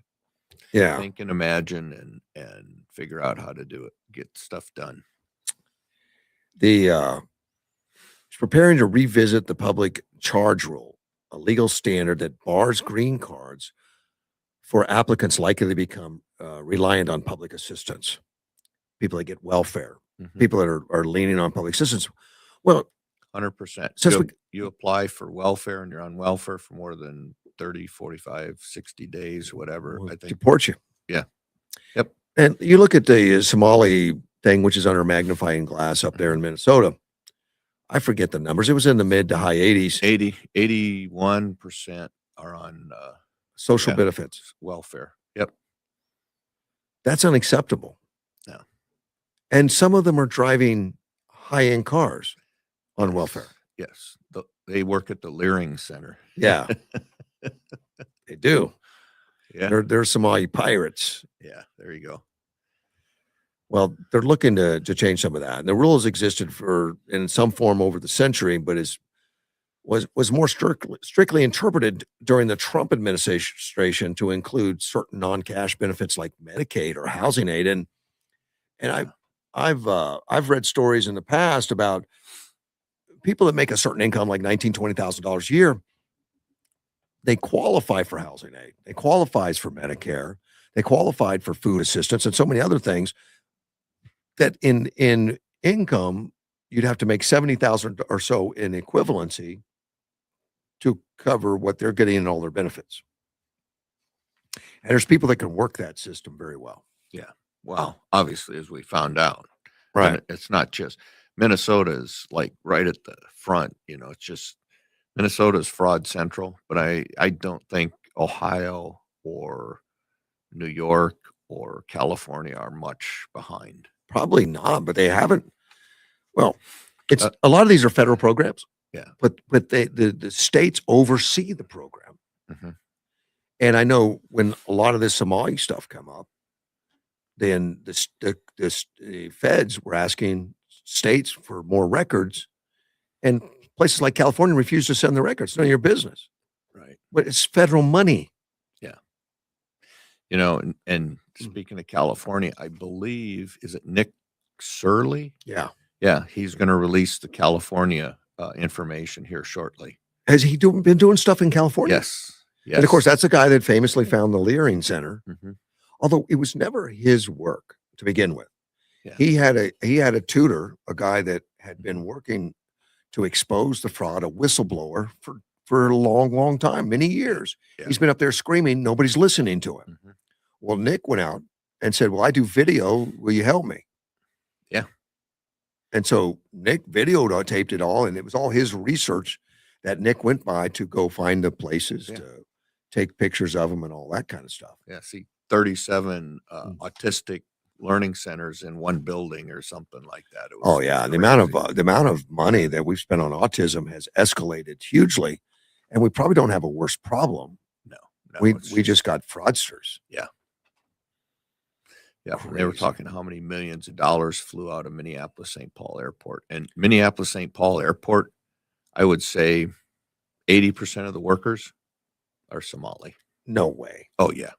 Because the population of Somalis is not that huge. How'd they take over that industry? Well, that the workers that work around the airport in Minneapolis, St. Paul. They are. Huh? Yeah, Well, it's. I may be maybe exaggerating it's a part little of the bit, union but contract. well, and it's like once you get somebody in there in charge, and then it's like, okay, I'm bringing Hire my over buddy, my friend, my this, relatives. yes, Of and it course, goes like this. somebody needs to So break that up. yeah, I might be exaggerating my Mm. percentages, but it's very significant. Well, right now, this is Edlow that's working on this naturalization stuff. He's got a problem of case backlog, especially after Biden Hmm. letting everybody in. There's a case backlog. Yeah. And they've got to get through the backlog. And he says the backlogs that continue to grow are nothing short of a national security threat to this country. Of course, he's blaming the Biden administration for shifting agency resources away from legal immigration priorities and to respond to record breaking illegal border crossings. And he said he pledged to reduce adjudication times. He said the shortcuts won't be part of the strategy. There may be shortcut pain, but we will decrease the backlog at a steady clip while protecting the integrity and security of the system. Well, if you remember right, Biden and Mayorkas, they never took any shortcuts. They claimed all along the border is secure. Mhm. Mayorkas, how many times did he go in front of Senate or the House? The border is secure. Yep. And we can see it from here, guys. It's not they didn't care. No. We're vetting everybody. They obviously changed the definition of vet. Well, and it's obviously they were lying in front of Congress, Yeah. and Well, what and I they're can say, lying on TV, lying to the voters, and it's my frustration is just like other Democrats, Republicans, and independents is like, why haven't these people been prosecuted? I want to see some people go to jail. yeah. I mean, we're seeing Somalis now in Minnesota going to jail, but they also need, when they go to jail, they need their citizenship revoked. So when they get out of jail, they're gone. And, and we need to see more of that. I mean, Omar, marrying her brother and all this other kind of stuff. I mean, come on. What is that? Lying on her immigration forms and all this other stuff. I mean, come on. Let's get on with it. Yeah. I don't care if she's a congresswoman, whatever she is, she needs to go. Well, I agree with you, but they need to have the evidence right there showing exactly what she's involved in because it's got to be there. They've got to dig it up. Yeah. Well, it's got to be. I think, it's one of those things where every congressperson protects the other congressperson. Somebody said they paid out so many tens of millions of dollars in these sexual harassment lawsuits on their staff and all this other kind of stuff. Protect them. We got to stop that. Of course we do. Yeah. And but she's increased her wealth to like 30 million now, is it? Or was it 30 million that she made from a wine company that didn't exist? Yeah. How can that not be researched? Well, I guess it was her husband, but her and her husband did it. But there was a website, and it's all gone now. It all went away. Yeah. But they made millions and millions of dollars. And my understanding, it's not that easy to make money in the winery industry. It's a tough business. And they were geniuses. They pulled off $30 million. Except no one's got a bottle of their wine. I want to see what their label design is. I haven't even seen that. So figure that one out. Yeah. How'd they get that going? Yeah. And how could that not already have been investigated since she's high profile and public? And she has to write up her net worth or something. I guess she's got to report to Congress some of those financial deals. Yes. So it shows up you got $30 million. Like, yeah, and the year before she had like 65,000 or something. Yeah, what's going on with you? Yeah. What's happening with that? You know how to make $1 million in the winery industry? Start with 2. Yeah, exactly. Yeah. Yes, I've heard that before. Yeah. Yeah. And somehow they pulled it off, which I don't know. I don't know where it's coming from, but my speculation would be that it's not normal legal routes. Yeah. 2,000 flights were canceled in a single day here in Minneapolis, St. Paul International. 73% of departing flights canceled. Well, I heard there were 5-hour waits to get through TSA, and most people missed their flights because they'd Well, only planned an hour or two. that's part of the Yeah. the deal. TSA, because the Democrats shut down. Can I say that, Democrats? Does that sound too partisan? Because right now they're holding back on approving the budgets because they don't like ICE. So they're holding it because of ICE. Yeah. That we're not going to approve DHS, which ICE is already well funded, Mhm. but the other parts of DHS are not. Right. TSA being one of them, Secret Service being another. What are the others? It'll come to me. Coast Guard. Coast Guard. Yeah. Yeah, we don't really need those guys. CISA. Yeah. They're not funded. So we got people working for free on the TSA side and on air traffic controllers. And a lot of them have already walked off. You know, they say work for free and we'll take care of you. Yeah. And not doing it.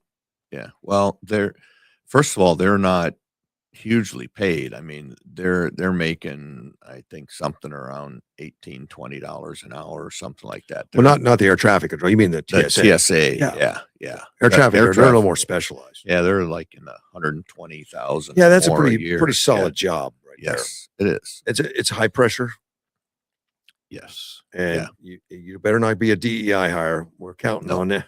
No, Counting things working. you can't get by in that job field. You can't get by in that field if you don't know what you're doing. Apparently, that's part of the reason we have a shortage. Did you hear that? Have you heard that before? The reason we have part of the reason we have a shortage is under Biden, particularly, they were shoving a lot of DEI Mhm. into the schools. They weren't making the grades. Yeah. Thank goodness, right? Right. Or they'd be directing your aircraft, and I don't think I want that. It's a very high pressure job. Yeah, It is. It's and you got to pay attention. It's a big focus. Yeah. Yeah, you can't take your eye off the ball. Yeah. One of my nephews ran Albuquerque Center, which is Yeah. a big FAA center, and he would. Yeah, certain days he would have really stressful days, and you have his wife bring the horse trailer in, and he'd ride his horse to his, however just many relax. miles to his Yeah. house just to Yeah. decompress on the way home, and that was how he decompressed. Well, Albuquerque Yeah. Center, I think, covers part of Yuma too. I mean, it does. does, Yeah. yeah. When you leave here, you call Albuquerque Center. Yeah. Yep. Because they cover states, not just Yeah. a small area. Yeah.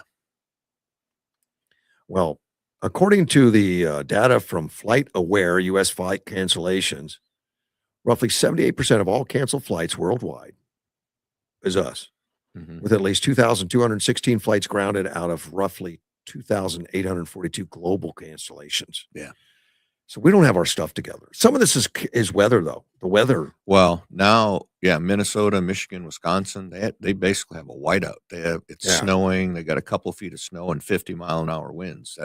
You can't see in that It's weather. awful late in the season for that. It is, but Minnesota's got. I remember my dad was going back the end of April, and I said, "Dad," I go, "don't go back so Is your early." dad Somali? No, No. can't you tell? And they went back the first week of May. They got 3 feet of snow. Oh, yeah. Yeah, it was. Welcome home. Yep. And Dad goes, "Yeah." He goes, "I should have listened to you." Yeah. It's nice when a dad says that. Yeah.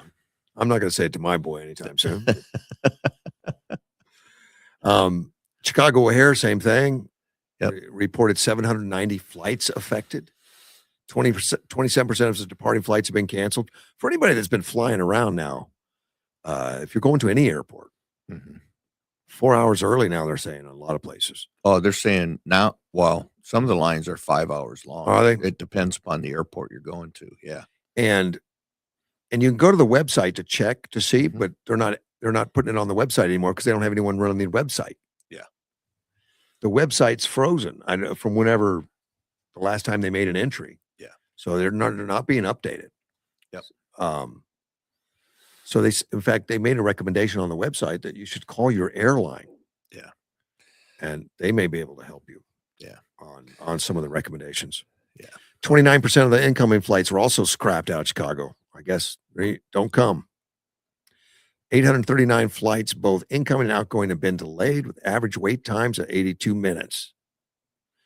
But Minneapolis takes cake. They're the highest percentage of all the cancellations, affecting Denver also. Yeah, fake spring came to an end as snow arrived.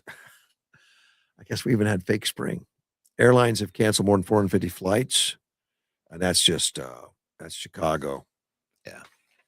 So it's affecting. I'm not. Are you flying? Are you scheduled to fly anywhere soon? Not till the end of the Good. year. Yeah. No. And Maybe they'll have it straightened out by then. A lot of these airlines are letting you reschedule, and they've waived fees. You know, when you reschedule, you have to pay a fee. Right.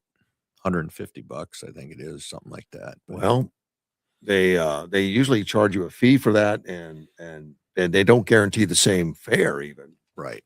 Or the same type of seat or anything. No, none of that. Yeah. This is a nightmare for people that travel a lot. Yeah.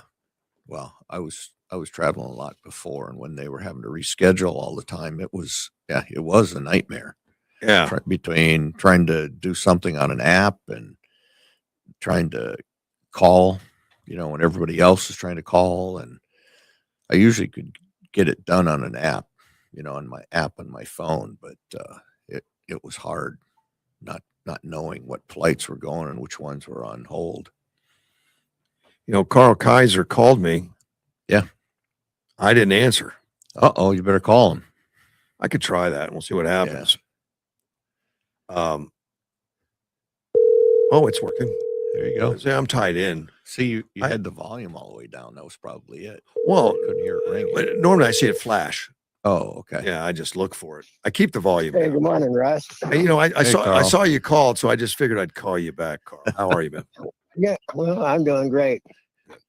What happened was on your phone, it would just ring until it just hung up. So Yeah, it's because I didn't Yeah. notice it. I wasn't paying attention. I do that. it's a glitch. It's a glitch. But anyway, I'll smack him around a You little bit, Carl. I appreciate it. yeah.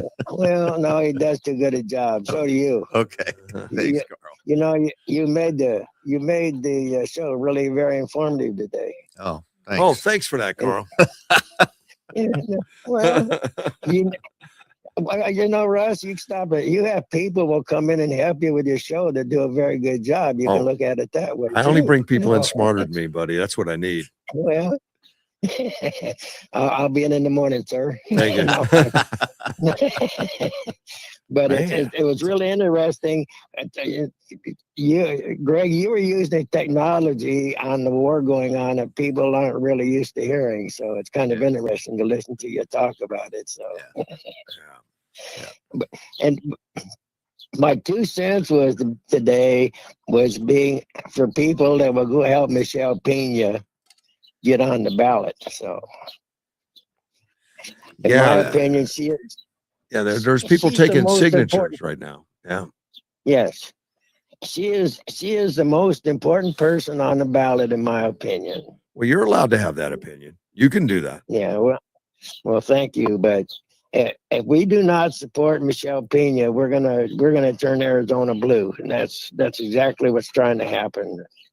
Am I right or wrong on that, Greg? I don't mind putting you on the You're spot. You're 100% right. I'm saying he's wrong. Well, well, I have faith. You're the contrarian here, but yeah, we need to get Yeah. Michelle on the ballot. I think we do. We do need her. Oh yeah, Yeah, I'm all. I so- support that one. And she's done a great job up there. And she got elected with both Republican, Democrat, and independent votes, and that's because she's done a great job up there. And so we need to keep her. And I'm really ashamed that people that call themselves Republicans would even think about running against her. Yeah. You know, Yeah. to me, any good true Republican would not run against Michelle Pena if they would put some money on the table to help the lady to keep Arizona red. Yeah. So Well, we got Michelle Pena is one of those. Doug Nichols is another one. He's done a great job as mayor, and Yeah. and Yeah, I agree with you, Carl. You get somebody in there that's Yeah. experienced, knows what they're doing a good job. Why, pick out another position if you want to be an elected official or something, don't run against the people we have that are doing a great job. And I want to pat you on the back too, because when you were chairman of the Republican Party, you did a good job. Oh, thanks. So- Thanks, Carl. That's not what you said at the And I time. know- well, hey, you know what? Greg Wilkes and I, we did have a disagreement, We do. but Yeah. but when it was over, we shook hands and went and started working as hard as we could for the Republican Party. Yeah, absolutely. We got it done. Yeah. If Yeah. the thing is, if you're a hard worker, and I don't even want to say type A, but if you're a hard worker and you have strong opinions and you want to get things done, every once in a while you're going to bump heads about something. Oh yeah. And you just got to be an But- adult and get over it. Well, you know what? Who's the president of the United States? Exactly. President Trump. That's Exactly. exactly what we were after. Yep. So, Yep. and we got the job done. So, and now we got to go do that for Michelle Pena. Yes, we do. Yeah, we do. I'm agreeing You know, with you, Carl. Yes. Well, thank you, Russ. You know, and if you're going to be out at the fair, stop by our trolley out there and say Yeah. hi to the people. Yeah. Greg. So, Yep, and that'll you're be very good. welcome out there to come and see us. Yep. I'll be there. I'll normally get my cinnamon roll and watch the Ugh, demo that's derby. terrible, man. Yeah. Well, when you come by, bring an extra, will you? Okay. Okay. I will. All right. All right. All right. Take care. Have a good day. Have a good day, my friends. Yeah, Bye. bye, Carl. Yeah, and it's Jesse over at Air Central. That's you can go over there and take that's at that 2026 South Kennedy. He's got forms for Michelle Oh, okay. to sign. Okay. Yeah, they're family. Yeah. In fact, I'm wearing that's an right. Air Central hat today. I see that. You getting a It was- kickback on It that? was free. It was Oh, free. okay. Free hat. Free hat. There you go. I'll take a free hat. Air Central or MAGA hat. It doesn't matter. Yeah. I'll wear them both. I don't have my MAGA hat in here today. Okay. There's a common vitamin that could bring relief from long COVID. Did you get long COVID symptoms? No, I took I took the pack with ivermectin, Yep. hydroxychloroquine, some and a couple of the other Dan, things. did you get COVID at one time? I mean, I had the first time I Yeah. had it was I think it's more a cold, but I- it's a virus. But Yeah. ivermectin is like well known for treating viruses. yeah, So it's an antiviral. yeah, I noticed it the first day, and I took that, and it lasted like a day. I That was definitely had it as far as the symptoms of I lost taste and stuff Yeah. like that. But I took the same. Yeah, and I got through it. Yeah, I tested and it tested positive, and then I think it was like 6 months later or something. I had it again, and I just took the stuff again. I tested. Did you ever take the positive. shot, the jab? So at the beginning, I think I'm a biology major, and I did all kinds of things with biology. So I studied the shots, and I know how RNA and DNA work, Mm-hmm. and I was extremely skeptical of the RNA shot Right. and the way it worked, because I know what can happen. And so, but they scared the bejesus out of everybody. Of course. And so I ended up taking a Johnson and Johnson shot Okay. because after I did the research, and of course that's different than the other ones. I didn't And- know that. Yeah. And I just did the one shot, and then I didn't do it again because the mRNA shot and all that kind of stuff does affect your natural immunity. It drops when you get the shot, it drops your immunity and can do all kinds of things. And there's, It's a gene therapy thing. Isn't yeah, it? exactly. But it affects your immune system. So your immune system goes in the toilet, and you can actually get really sick, after taking the shot. And, and there are documented side effects for heart and all those other types of things with it. And you have to understand how RNA, DNA work. in your body and how it can affect stuff, because it's the building block of Well, everything in your they're, body. they're not even releasing everything that's in that No, shot. They're no. not telling us because it's proprietary and they don't want anyone Right. to steal it and all that stuff. I think But- it's more than that. But all you have to do is look up RNA and see how RNA works and see what it can do. And It's going to be with you forever. That spike protein in there, and it's going to stay with you. and you can do things, with ivermectin, and I forget, it's for metasol or something like that you take that help Yeah.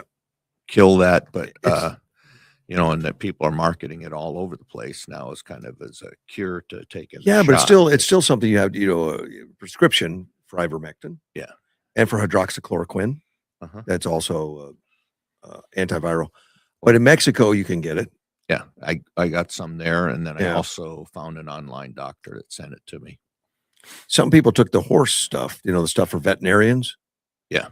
Technically, I guess some of the same stuff. But It's the same stuff, but you got to watch the strength of what. yeah, you it's take. made for a horse. Yeah, yeah, exactly. You're So you gotta smaller watch- than a horse. Exactly. That's When we got the anthrax shot, they had actually taken the shots for what they had for cattle and steers and stuff, and they obviously brought it down, and it's the same stuff for Yeah, there's a weight humans. difference, though. Yeah. Yeah. And so you just have to be careful of how much you take. Well, this article talks about the long COVID symptoms. I mean, people Right. that have had COVID afterwards, they don't feel well, Yeah. lack of energy and all kinds of stuff that's going on with them.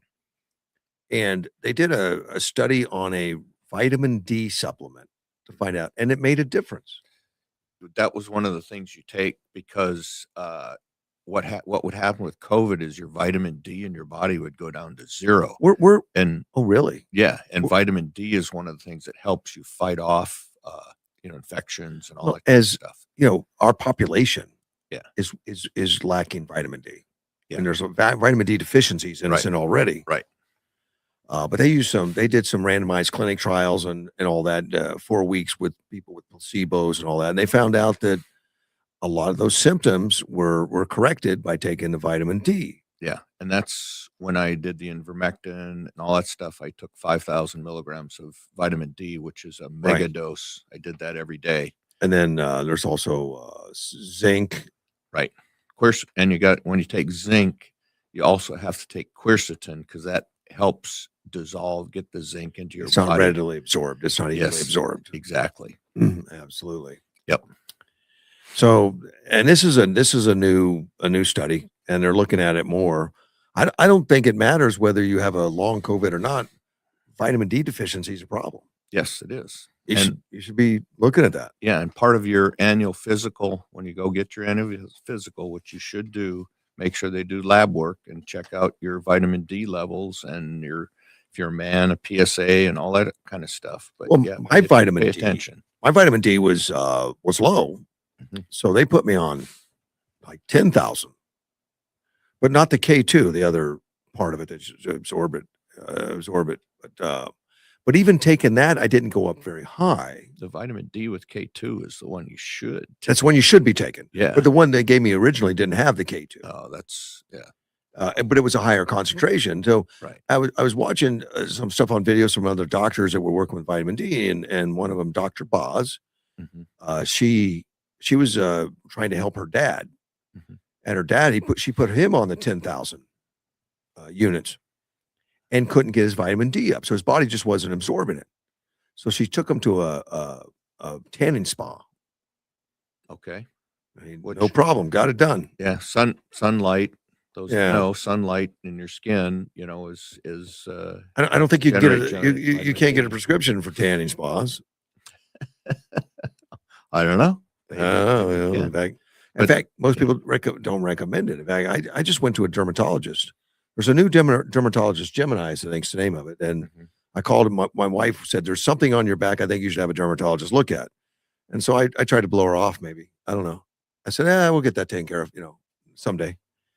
And she said, "Well, go ahead and make your appointment now." Yeah. Someday is not a plan. No, Yeah, it was it's not on a a plan. So she's billboard, taking yeah. good care of me. And so I called Gemini and I said, when can you get me in? She says, what are you doing tomorrow? I about fell out of my seat. You know, I've lived in Yuma long enough. No dermatologist is hard to get a hold of. Yeah. So I went in and they gave excellent service. They were great. Yeah. I really like them. I used to go to Ertl, and now I go to California Dermatology. Yeah, Ertl's been Both retired now a places. couple of years, I guess. Yeah. But even getting in with Ertl was tough. Yeah. You better make an appointment months ahead of time. Well, I had his personal cell phone, so So did I, and I called it and he says, "Yeah, you better wait a few months." Maybe you had a better in with him than I did. You know? I think maybe I did. I don't know. Yeah. So when I called him, it's like, yeah, okay, come on down. Yeah, but the vitamin D with the K2, Yes. and I take that now. Yep. And that keeps me, but I wasn't getting it without the K2.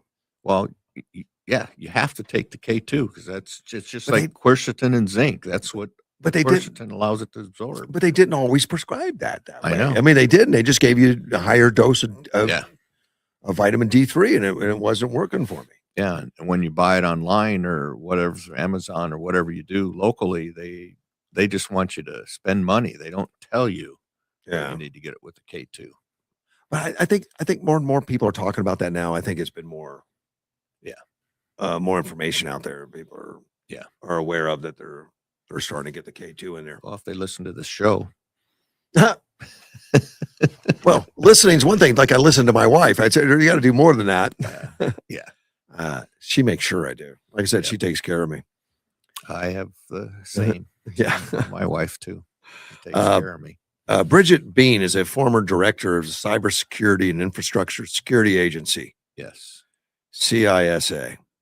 She talks about, and That's who I worked for. you did. Yes, I did. That's who I You're a did. spook? No, I'm not a spook, but I'm a CISA, Cyber Infrastructure Security Agency. That's Yeah. who I work for when I was under contract to them. She has this article about the intelligence of, the AI is giving us a false global narrative, and it's getting worse. She says they can't win, and talking about Iran can't win on the battlefield, so they're going to try and win through AI, through global narrative. Yeah.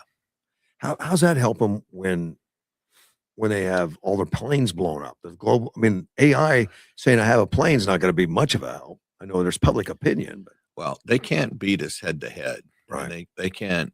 I mean, they just have no chance. So I think what they're trying to do is they're trying to get all the other Gulf states to put pressure on the United States to Right. stop. And obviously that doesn't work. Well, with according Trump. to Hegseth, it's worked the opposite. Yeah. And, with somebody like Obama or Biden or even some of the Republicans, that would work. But with Trump, he doesn't care about the pressure. He's not running again. He doesn't need the job. He's just working for us. So, that just doesn't work with him. Well, according to Bridget, they can't win on the battlefield. Their old playbook was very discernible. Funny faces or out of time lip sync, but they've gotten very good at some of their AI manipulations. No big change, and we've seen it. They're watching it.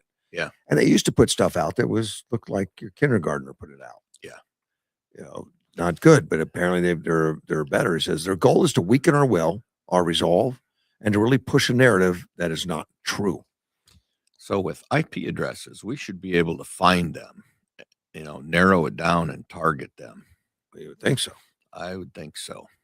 And then just send a missile in. You could send a missile, or you could actually just block them electronically and do some spook You're stuff. so much nicer than I am. Yeah.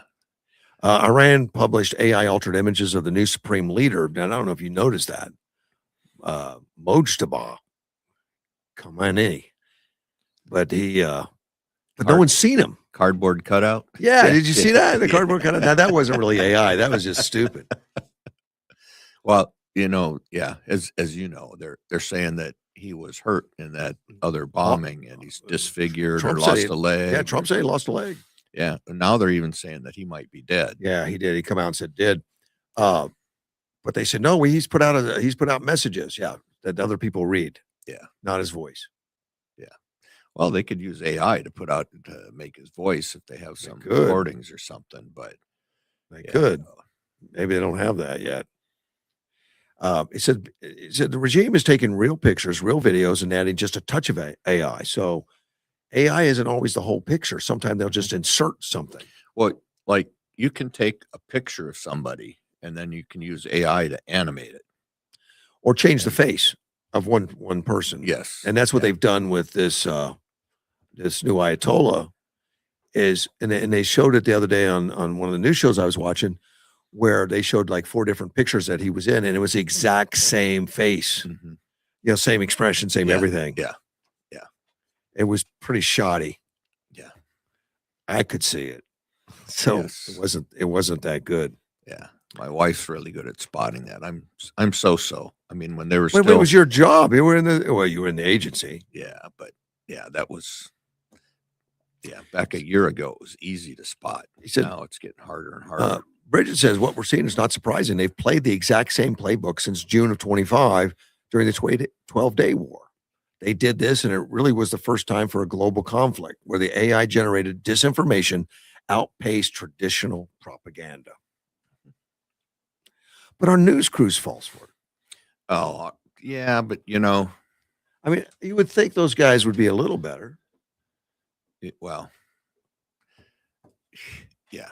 I mean, I listen to Fox and I listen to Newsmax and OAN, and every once in a while, just to get a laugh, to get my dander up, I turn over to MSNBC or CNN just to hear what they're saying, and it's like, and every time I go over there, and when they get into anything to do with politics or the government, it's like, how can you say that? I go, that is just blatantly not true. Yeah. And so then I turn it off. I see a lot of it. They seem to, and I know there's been a lot of talk about this. They're so anti-Trump, so Trump derangement syndrome that they are going to take on any cause the opposite of what Trump does. So right now they're rooting for the Ayatollahs. They are. What is that's just ridiculous. And they're saying that it's the Ayatollahs are saying it's an unjust war, so the news crews are saying it's an unjust war. Yeah. And that I gave you the history. Yes, you did. This war has started in 1095, and they have not stopped trying to take over the world. In the mid 1800s, they were close to conquering all of Europe. So just continues. They're still at it. Yeah. They were saying things though that the news was reporting, like on the Strait of Hormuz. They were saying the U.S. military didn't plan effectively and see that the Strait of Hormuz could be done. Hegseth had to come out and say, "Yes, we did." Yeah, exactly. Of course.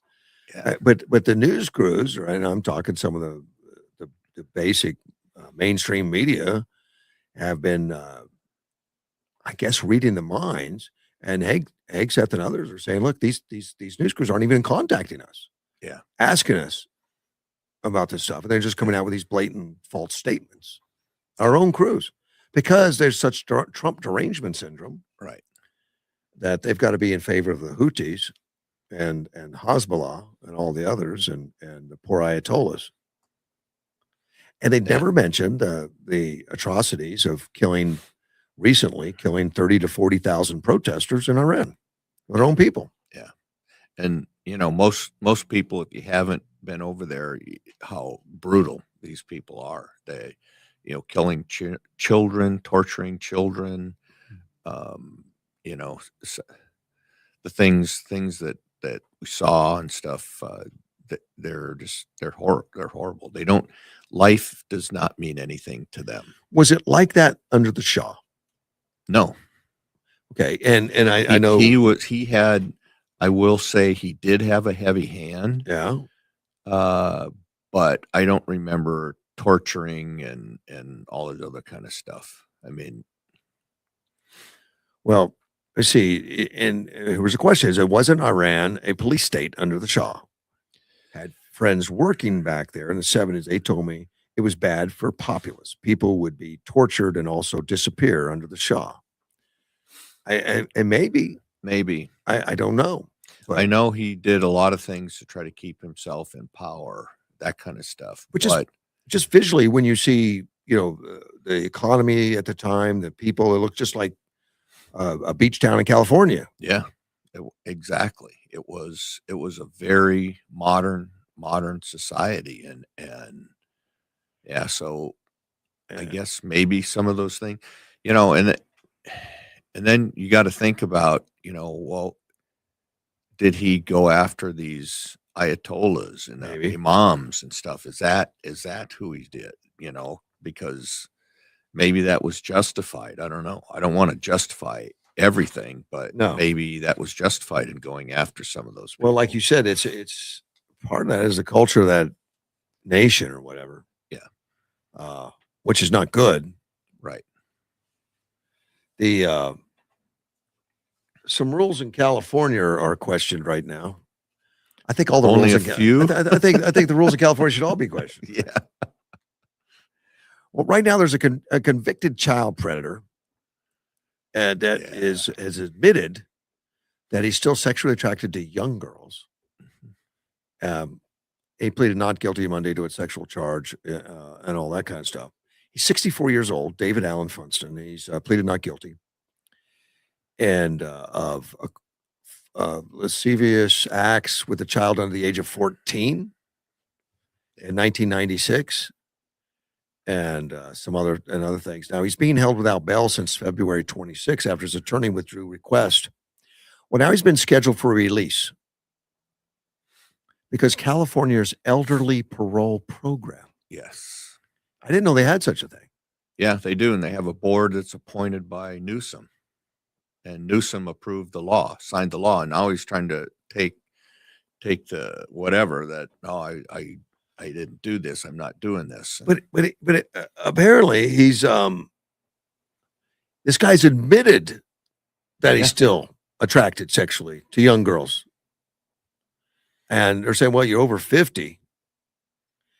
And now the California Senate minority leader, which would be a Republican. Anytime you hear minority in California, it's a Republican. Yeah. Turning 50 does not mean violent criminals no longer pose a threat to the public, but that's how this broken system of elderly parole treats them. If they're going to let monsters like this out of prison early, despite no signs of true rehabilitation and little of their lengthy sentences actually served, then we have a duty to act. Well, what can he do? He's in the minority. Yeah. But I heard that someone else had come up with some additional charges and they were going to charge him some additional crimes. And that's how they were going to get him to stay. But I haven't heard any more. It's a shame to go to that. Yeah. Well, there's a Jones, the Republican recommended, well, why don't we raise the age eligibility from 50 to 60? Of course, this guy's 64. It doesn't matter. Yeah. And increase the required time to be served. Like you have to serve 25 years minimum before you get out. This guy was put in jail in 1996. He would still get out. Yeah, I know. I don't think it's a ridiculous thing. Yeah. We're looking at the age. Yeah. So there is a sheriff in Nevada right now that has a dangerous criminal in the jail. I don't remember the sheriff's name or the county, but he's got a dangerous criminal in jail, and the judge ordered him released, and the sheriff said no. And the judge threatened to hold him in contempt, and the sheriff said, I don't care. This guy is dangerous, and he can't be released. And he's standing up to it. Yeah, he's standing up to the activist judge. I mean, that's not necessarily going to work out well for that sheriff. Well, I don't know. Who's going to arrest him? One of the deputies? I don't know. Blue on blue? I mean, that's one of the things I've often asked myself. It's like some of these judges come up with some of the really, really idiotic rulings and stuff. Right. And what happens if a government agency just said, no, not doing it? What's going to happen? Well, Judge goes, well, you're in contempt. It's like, okay, fine. They can put you in jail. But I guess who's going to go arrest him? I don't know. Maybe his. I mean, he's got his own staff. His court bailiff. Yeah, court bailiff. Yeah, go get him. Yeah, go get the sheriff. Yeah, sure. The sheriff's going to have a few guys behind him too. Oh man, the bailiff's going to be going, no, I'm not doing that. Shame to have that. Well, we're almost there. You think about some of these stupid rulings like, But we've got this disconnect right now between the sanctuary cities mhm, and the United States, which is somewhat like that, where you've got federal officers going in, ICE, and the right. local authorities are saying, "We're not going to help you." Yeah. I mean, that's defiance like crazy. That's Yeah. causing all kinds of problem. And look at the two people that got killed in Minneapolis. A direct result of all Yeah. that interaction didn't have to happen. Yeah. And by the way, the guys that killed him were found not guilty. So Good. that's come out. But Has yeah, that already been adjudicated? yeah. Or that's just internal? The one with the guy that was killed, I don't even remember his name now. Yeah. It's not worth remembering. Yeah. Yeah. The agent that shot him has been Exonerated. exonerated. Of course, they exonerated that guy in the J6 that murdered that Air Force lady. Yeah. Shot her in the neck when she was defenseless. Yeah. Now that one is a little bit squirrely because how you can shoot somebody that's unarmed and poses no direct threat to you, maybe he's, basically saying, well, yeah, but he might pose a threat to somebody else. And it's like, okay, She was stuck in a window trying to crawl Right, through a little yeah. tight space. She wasn't Yeah. even able to move much. yeah. And of course, that was a mistake on her part Of course. to do that. But yeah, pulling a gun and shooting somebody for that was Well, obviously a mistake he too. just walked around the corner and held it to her neck, pulled it, and then walked away. Yeah. Well, all you need to do is get up and push Pushed her back. And right behind her were some guys that were heavily armed, that were Yeah. military type guys. Yeah. But you see him in the video. If you ever watch that video, it's not pleasant to watch, but No. Yeah, I saw it. it's not. The SAVE Act. Save America Act. Yes. Is it gonna pass? So, Thune's leadership, I think, is on trial on this one and Well, on the funding. If I'm on the jury, I'm not, he's not doing well. No, he's not. And, people are saying, well, don't blame Thune, blame the other people that aren't lining up with him. And it's like, No. okay, yeah, it's like at a minimum, he should be going to the talking filibuster. Well, that's just it. It's not that they're not everyone's lining up with him. I understand that. Mhm. It's just he has no energy. He has no conviction. Right. He's given lip service. He's just saying, I can't find the votes. And Trump says, well, that's his job. Go find them. Yeah. But he doesn't, I don't see any energy from this guy. Yeah. And Well, number one, he needs to push it through by trying to do the talking filibuster. sure. That's number one. If that doesn't work, then he needs to blow up the filibuster. Can you imagine how many things we could get through Congress to fix this country if they didn't have the filibuster? I mean, you could get immigration fixed. You could get the Save America Act fixed. You could get all these, all of those things This fixed current- in a short period of time. This current zombie filibuster, as we call it, Yeah. is a new product. It did not come with the Constitution. No. The Constitution had unlimited speech in the Senate.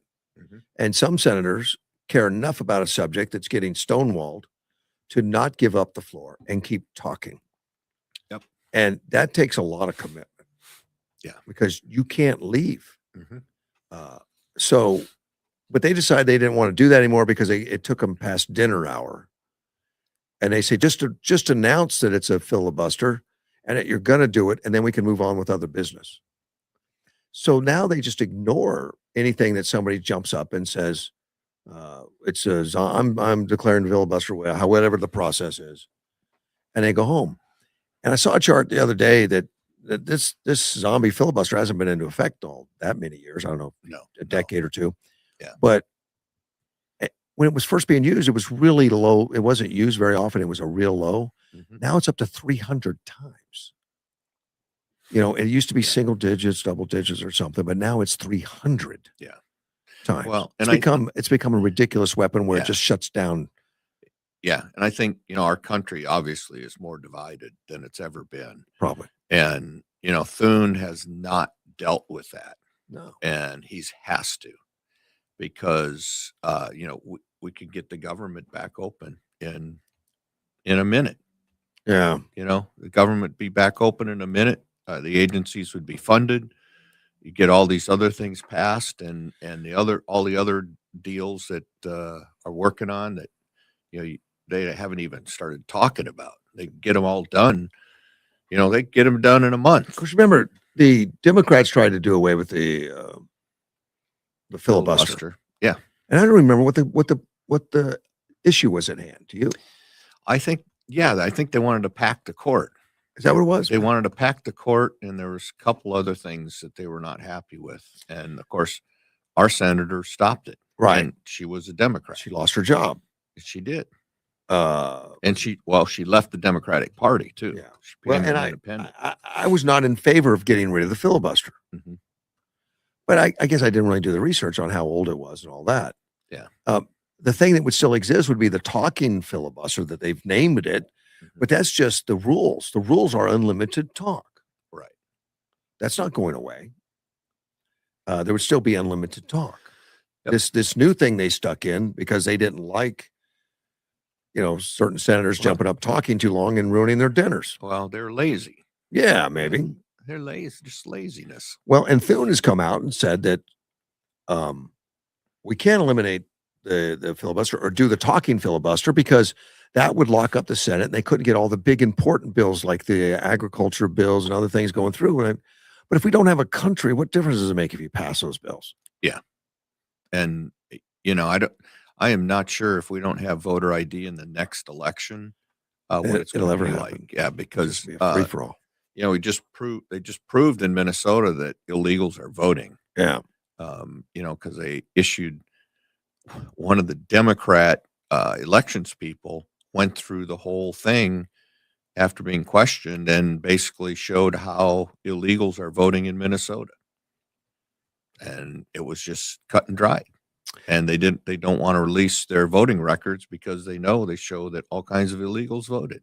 Well, and they also just have that new law now that Tampon Tim put in that if you're a registered voter, you can take, I think it's 7 or 8 people. Eight. Yep. 8 people that are not registered that can register on the day of with no ID if you just vouch for them. Yes. I can vouch for these 8 people. Yes. Then here's your vote. Do it. Yep.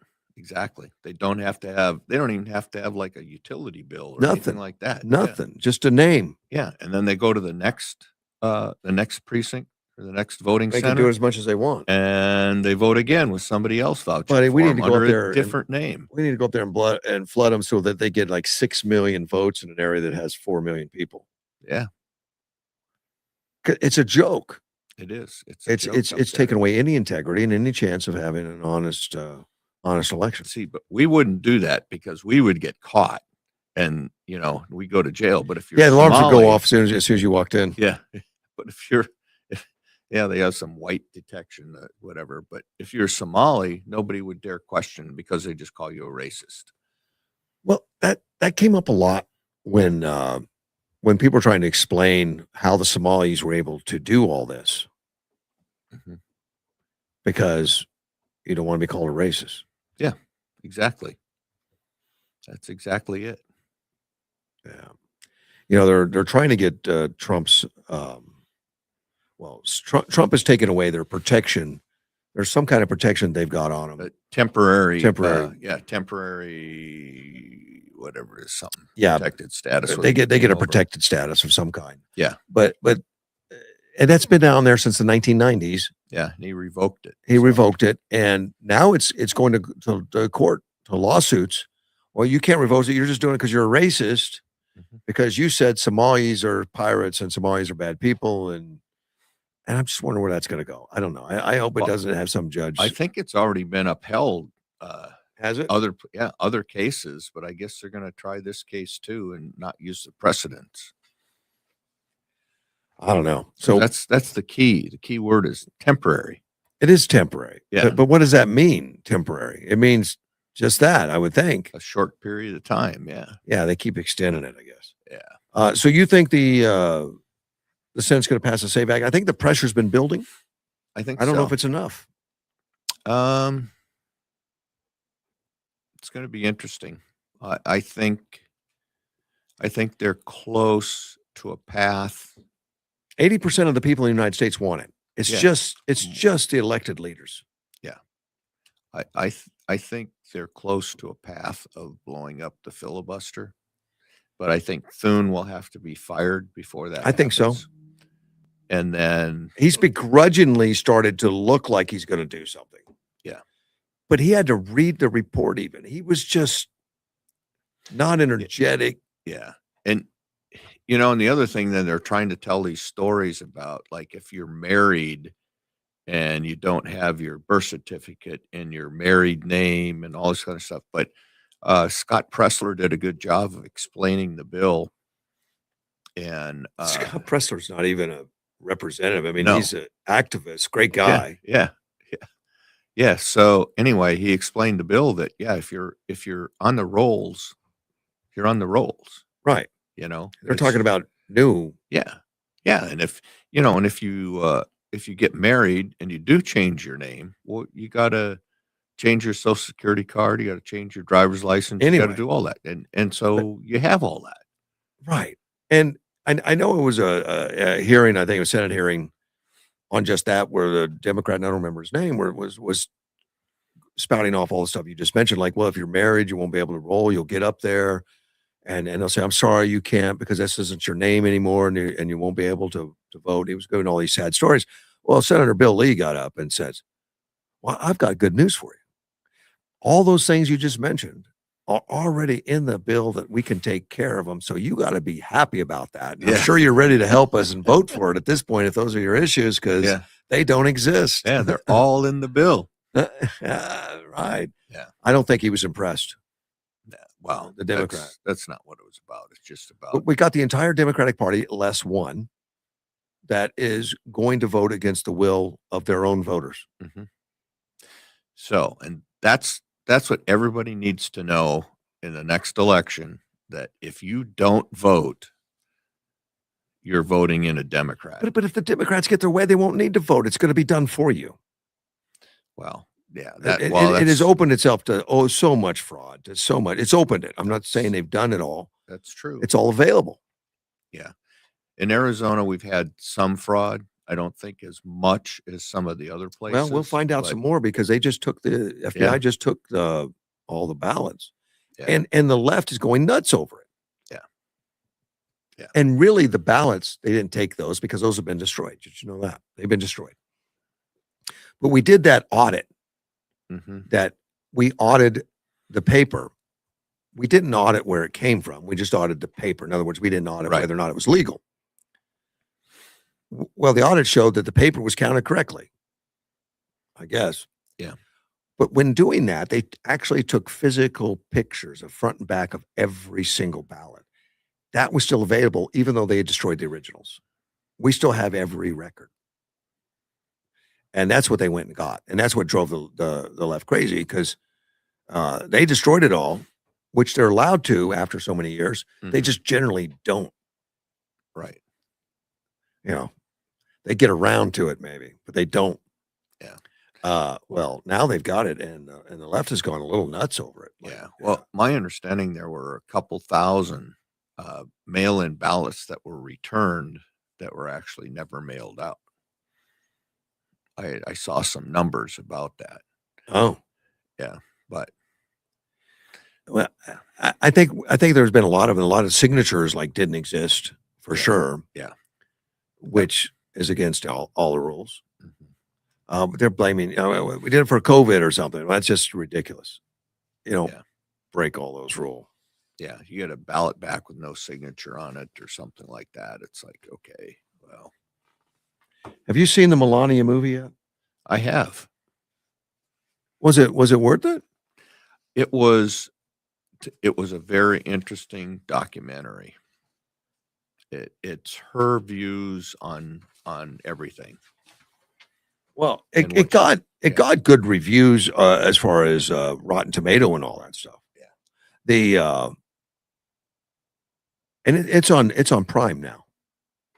Yeah, you can get it free on Prime on Amazon. Number one. Yeah, it's breaking all kinds. Yeah. gotta I, be I blow your. no, I'm glad. No, you're exactly right. I'm glad you Yeah. know that. I mean, it's been going, and it broke some kind of I mean, it was the best opening for a documentary in decades. You know, Yeah. on when it went to regular theaters, and now it's gotten at the very top of Prime, and it's Rotten Tomatoes gave it 99% approval rating Wow. for the people that go see it. Now, the professionals didn't give it 99. Yeah, they gave it like 5. I forget. It was something Yeah. terrible, that they gave it. But the people said it. But I think that it's an unfair for the approval rating because anybody that went and saw that were already fans. Yeah, but That's the okay. the critics are probably all Democrats, though. They're all Probably. liberal Hollywood. They tell you it's a terrible movie and never saw it. Yeah, liberal Hollywood elites. Yeah. Yeah. Um. But it's I haven't seen it yet, but I'm going to. I gotta wait till Helen's with me. Yeah. We'll see it together. We were talking about the filibuster and all that. And I did get a message from one of the listeners. What will MAGA do when they are in the minority? The filibuster is no longer available and they need to block a bill. Well, then if it's that important, you keep talking. Yeah. And people misunderstand that the filibuster they're talking about eliminating is the current zombie filibuster. Right. Not changing the rules. The rules, as they were originally written, was unlimited talk. Right. And there's no limit on it. In the House, you can limit it. Yeah. By the rules, you can limit Yep. And my thoughts are that the Democrats, if they ever get back in power in the Senate, they're probably going to eliminate it anyway. They've said they would. I know. Well, they actually took a vote to do it. And, what's our senator's name? What was her name? Kirsten Sinema. Kristen Sinema stopped it. She was the one vote Yeah. that stopped it. And that was to totally eliminate the filibuster, not just the zombie filibuster. Yeah. Let me see I got this one already. I had some stuff in there already covered. You saw the Pope criticize U.S. military. Thought we shouldn't be in Iran. I don't disagree with this premise that we should use diplomacy as much as possible. I agree. But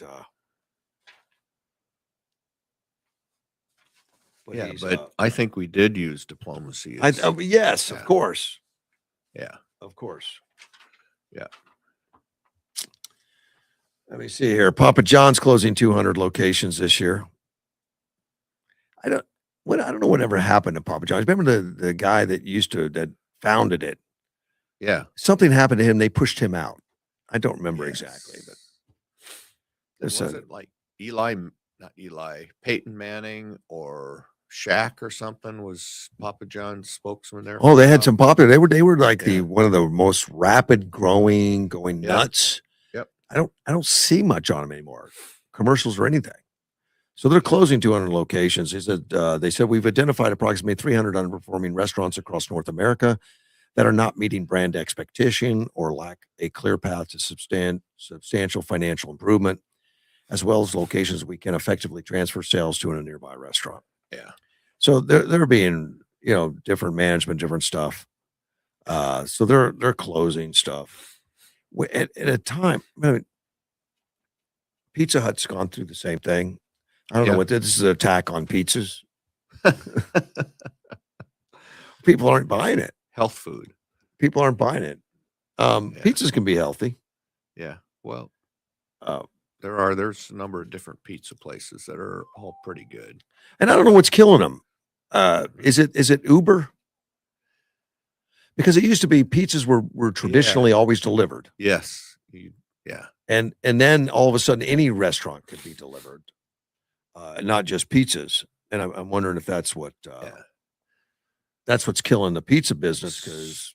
So my fact checker said, yeah, John Schnatter, founder of Papa John's, resigned in 2017. And I kind of remember this. CEO in 2017 resigned in 2018 after backlash from using a racial slur. Is that what it was? Yeah, criticizing the NFL.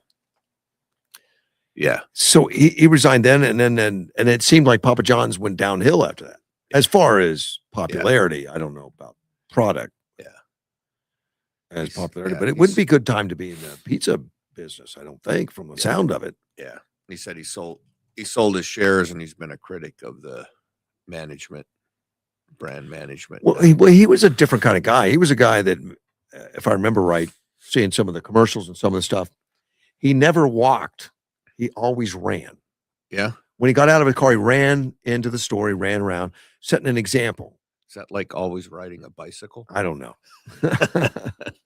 Maybe. Maybe. But he was Yeah. always trying to set an example of high energy. Yeah. So he Okay. was always running, always doing that stuff. And he managed his stores like that. So I was surprised when he went away. Yeah. Because he seemed to be innovative, high Yep. energy. Didn't seem to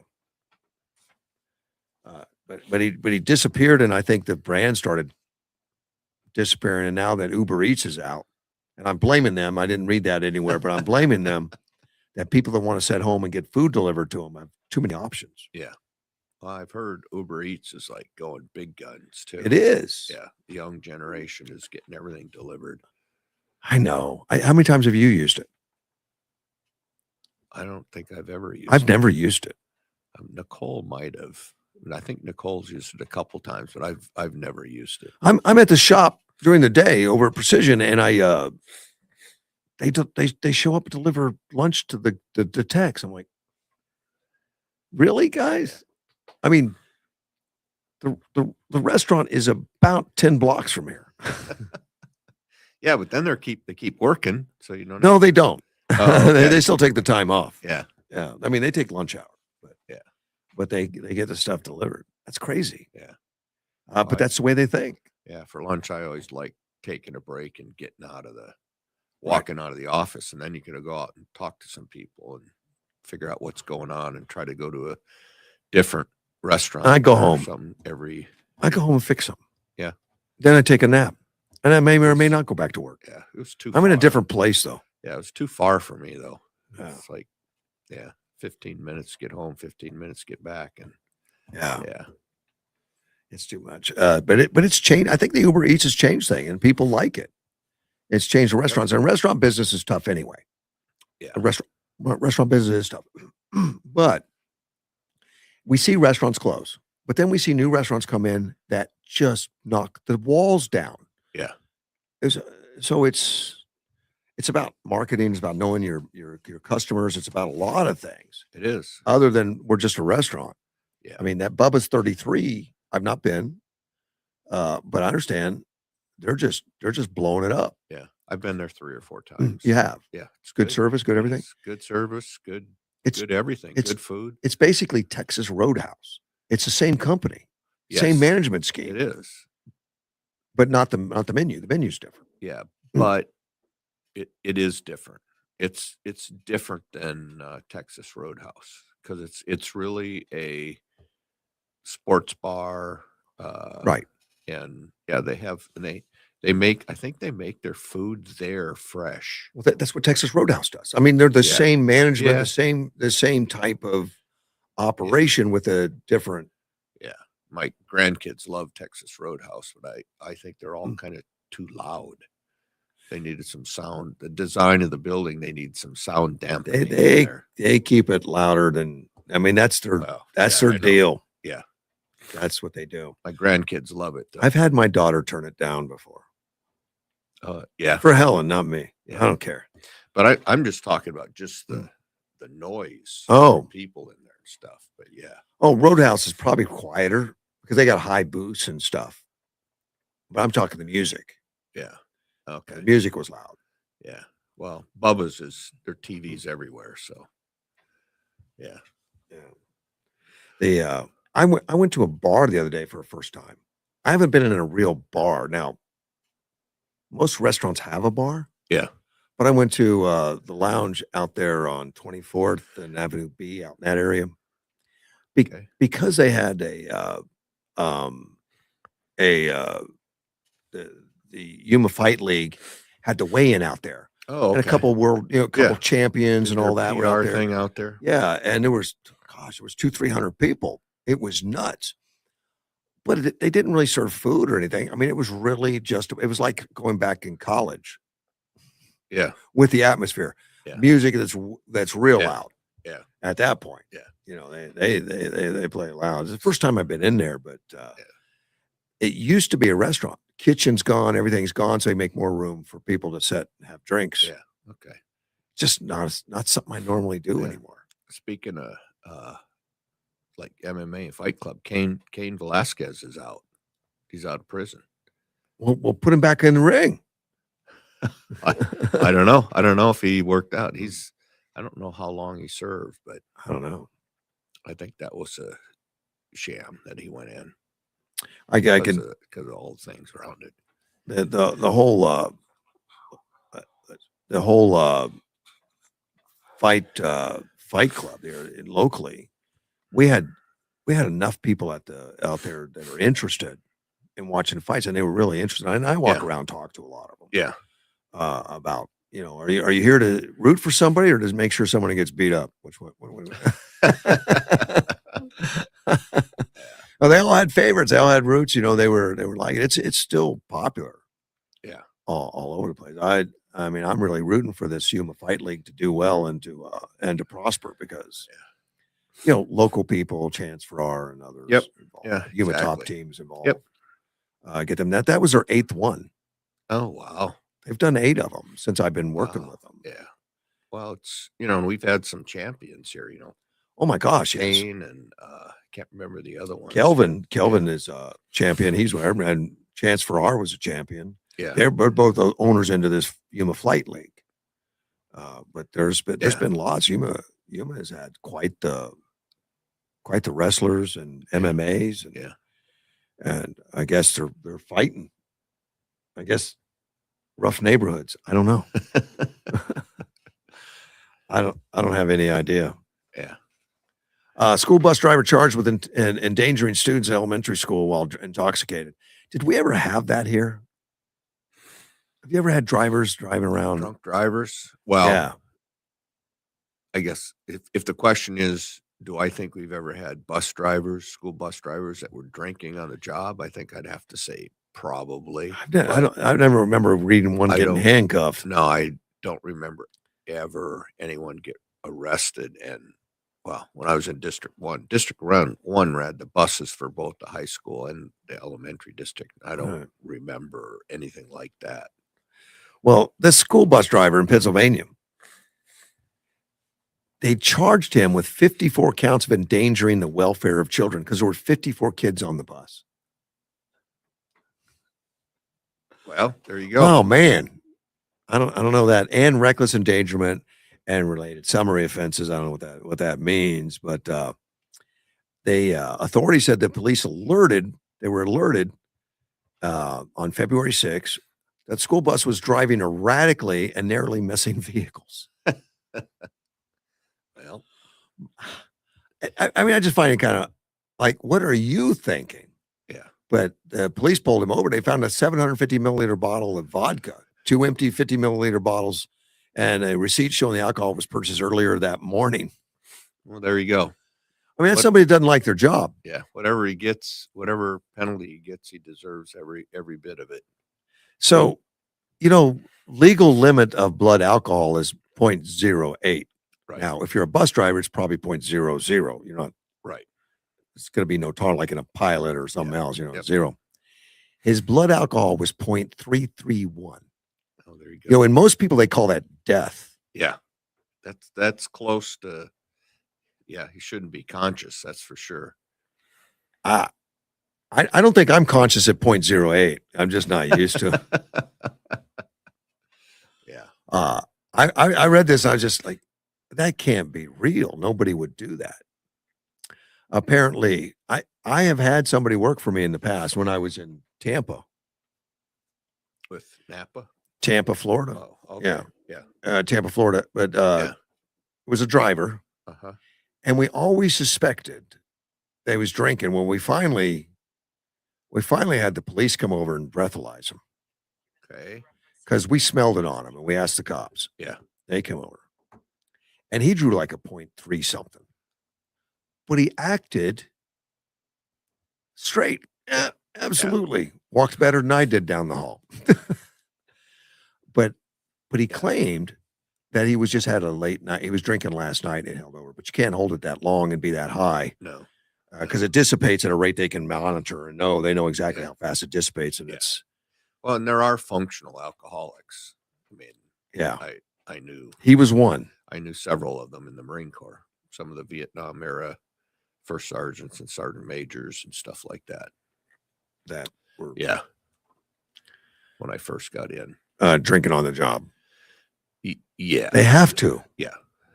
They'd have, it'd be in their coffee, their morning coffee and stuff like that.